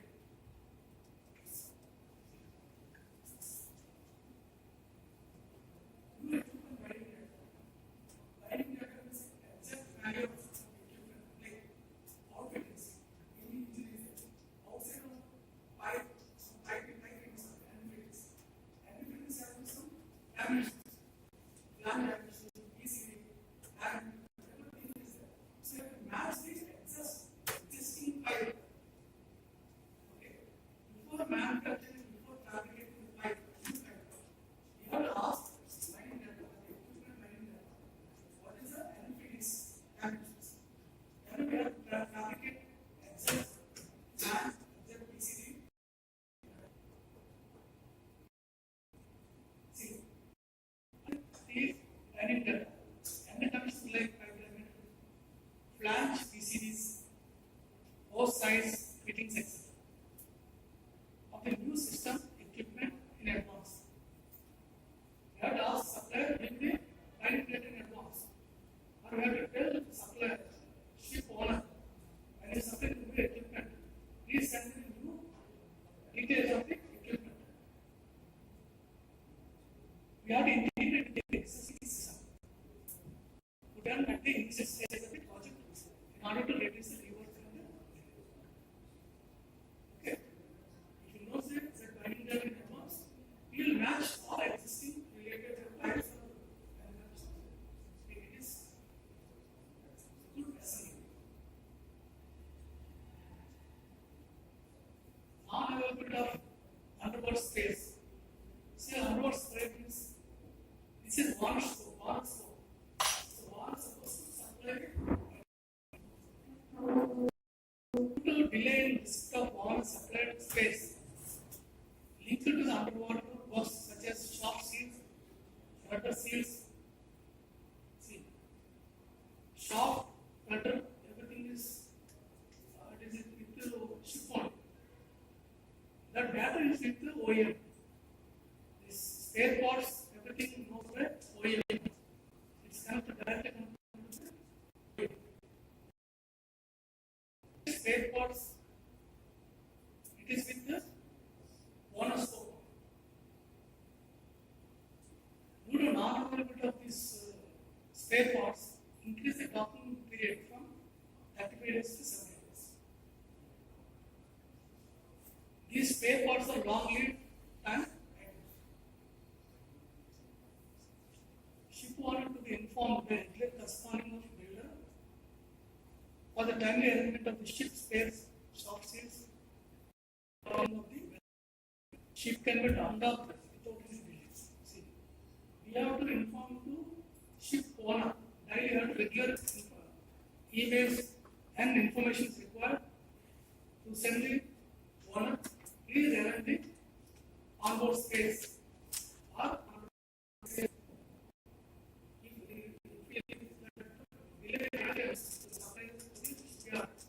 So it takes time to complete the unlocking vessel.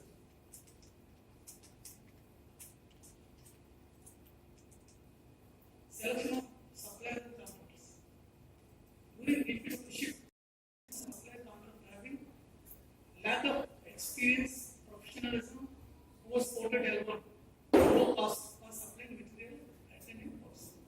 See, when you call for tender, some people will give the lowest cost, but they don't have much experience and they will give some wrong information. We have done a lot of work in somewhere. Basically, L1 cost, who give them L1 cost directly be accepted. As per government rules, you have to give up to the L1 price only. Okay. After getting that order, you will take a lot of time to complete the job. So finally, we realize this is unable to do the job. So further, we need to improve the terms and conditions. So we have to increase the term, like who is having 10 crores order, that fellow is eligible for this course. Like that, we modify the terms and conditions. Instead of 1 crore, we put 10 crores. So high people will come, high professional people will come. Okay. During tendering stage for procurement material or outside the job. During tendering stage, we will put some clause. Propeller short seal overhauling. In situ position one. See, service engineer came for Singapore after inspection, he intimated that seal replacement was not feasible without withdrawing removing the shaft. So we told some soft seal to be replaced. Okay. He came. He paid lakhs of rupees for 1 day. He came and report for replacing the putting the seal, you have to replace the shaft. This surface. Normally, you have to replace the shaft by normal practice. But this shift isn't totally different. Shaft is isn't different.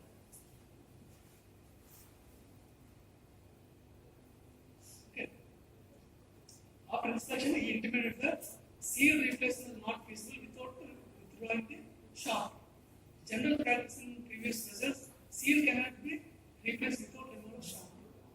Servicing was scheduled for 4 to 5 days, but it took 2 weeks to complete the job. External money was paid. Service engineer also delayed the course. So further, what we need to do, builder having whose experience, expertise in shafting and underwater works, in-house inspection to be done by builder prior of offloading the OEM. Done safety, both time and cost. So before offloading to any party, we have to study from initially what to do. As per manual, we have to study that. See, if you want to remove the seal, what any parts to be removed or not.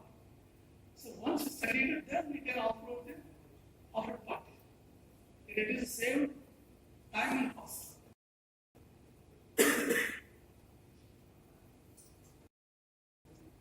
Onboard leakage, onboard leak tests of automated pipelines which are connected to the engine. Improper tightness of pipes cause leakage in pipelines, resulting in delay of towards starting with main engine, which in turn affected the unlocking of the vessel. See, in overhauling, one of given some difficulties. In the difficulties, please change the pipeline or replace the pipeline or repair the pipeline. We remove the pipelines and repair it or remove it, put it back. After that, we have to do pressure tests or leak tests. Without doing that, start preparing what will happen, chances of leakage. If it's water leakage, no problem.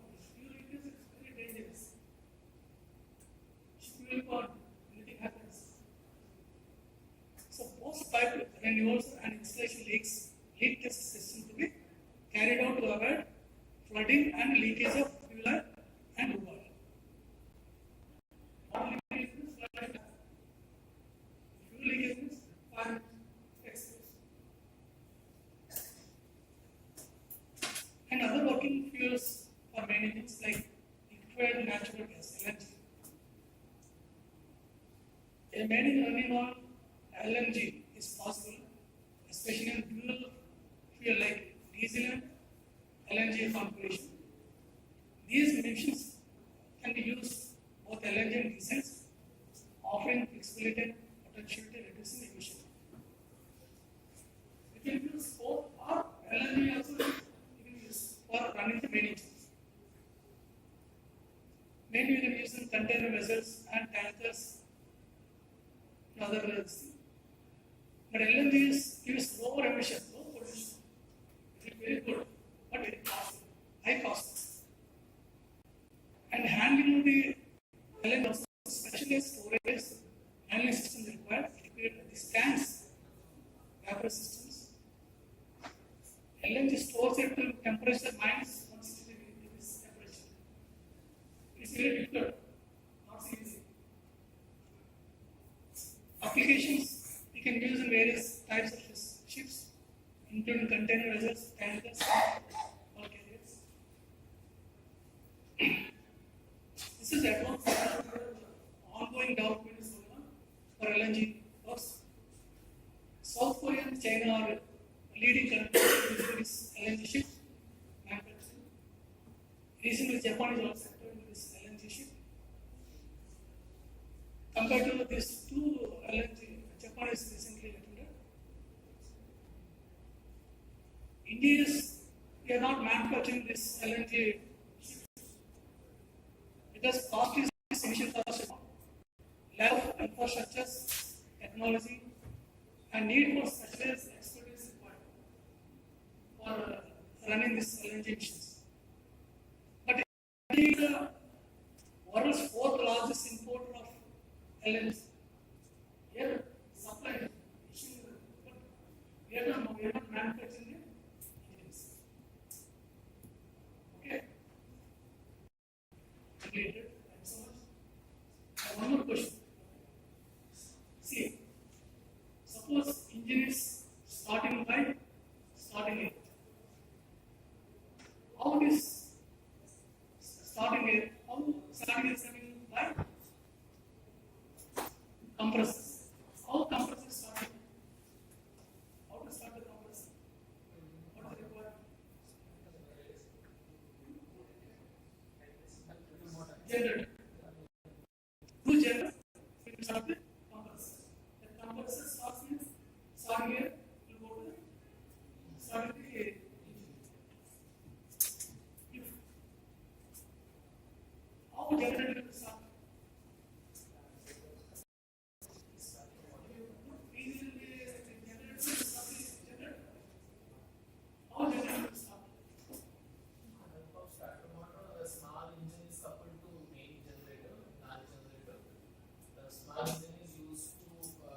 Then small engine, how will start with small engine?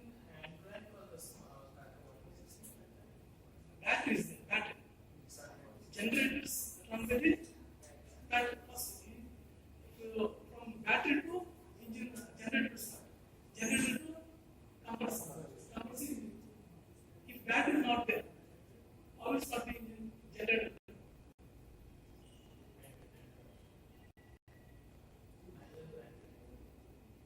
That is emergency generator is there. Right? And then it will stop and will go to outside.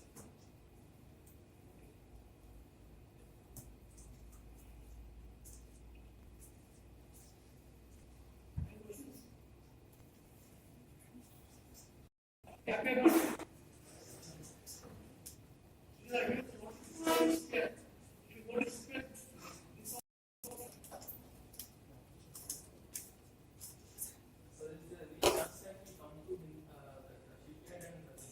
Definitely. You have to send a letter from your HOD or principal. So, total 100 members, 50 members coming for visit shipyard as a technical electrical implement.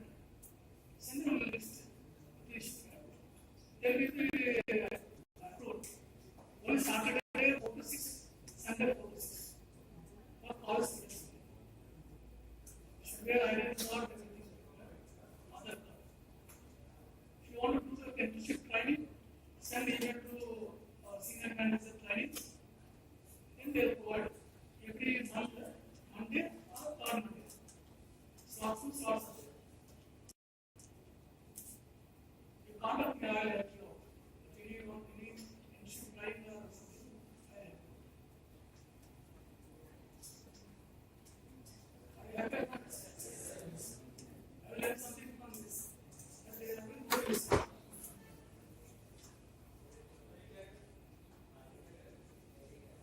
Thank you, friends. Thank you.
Same performance.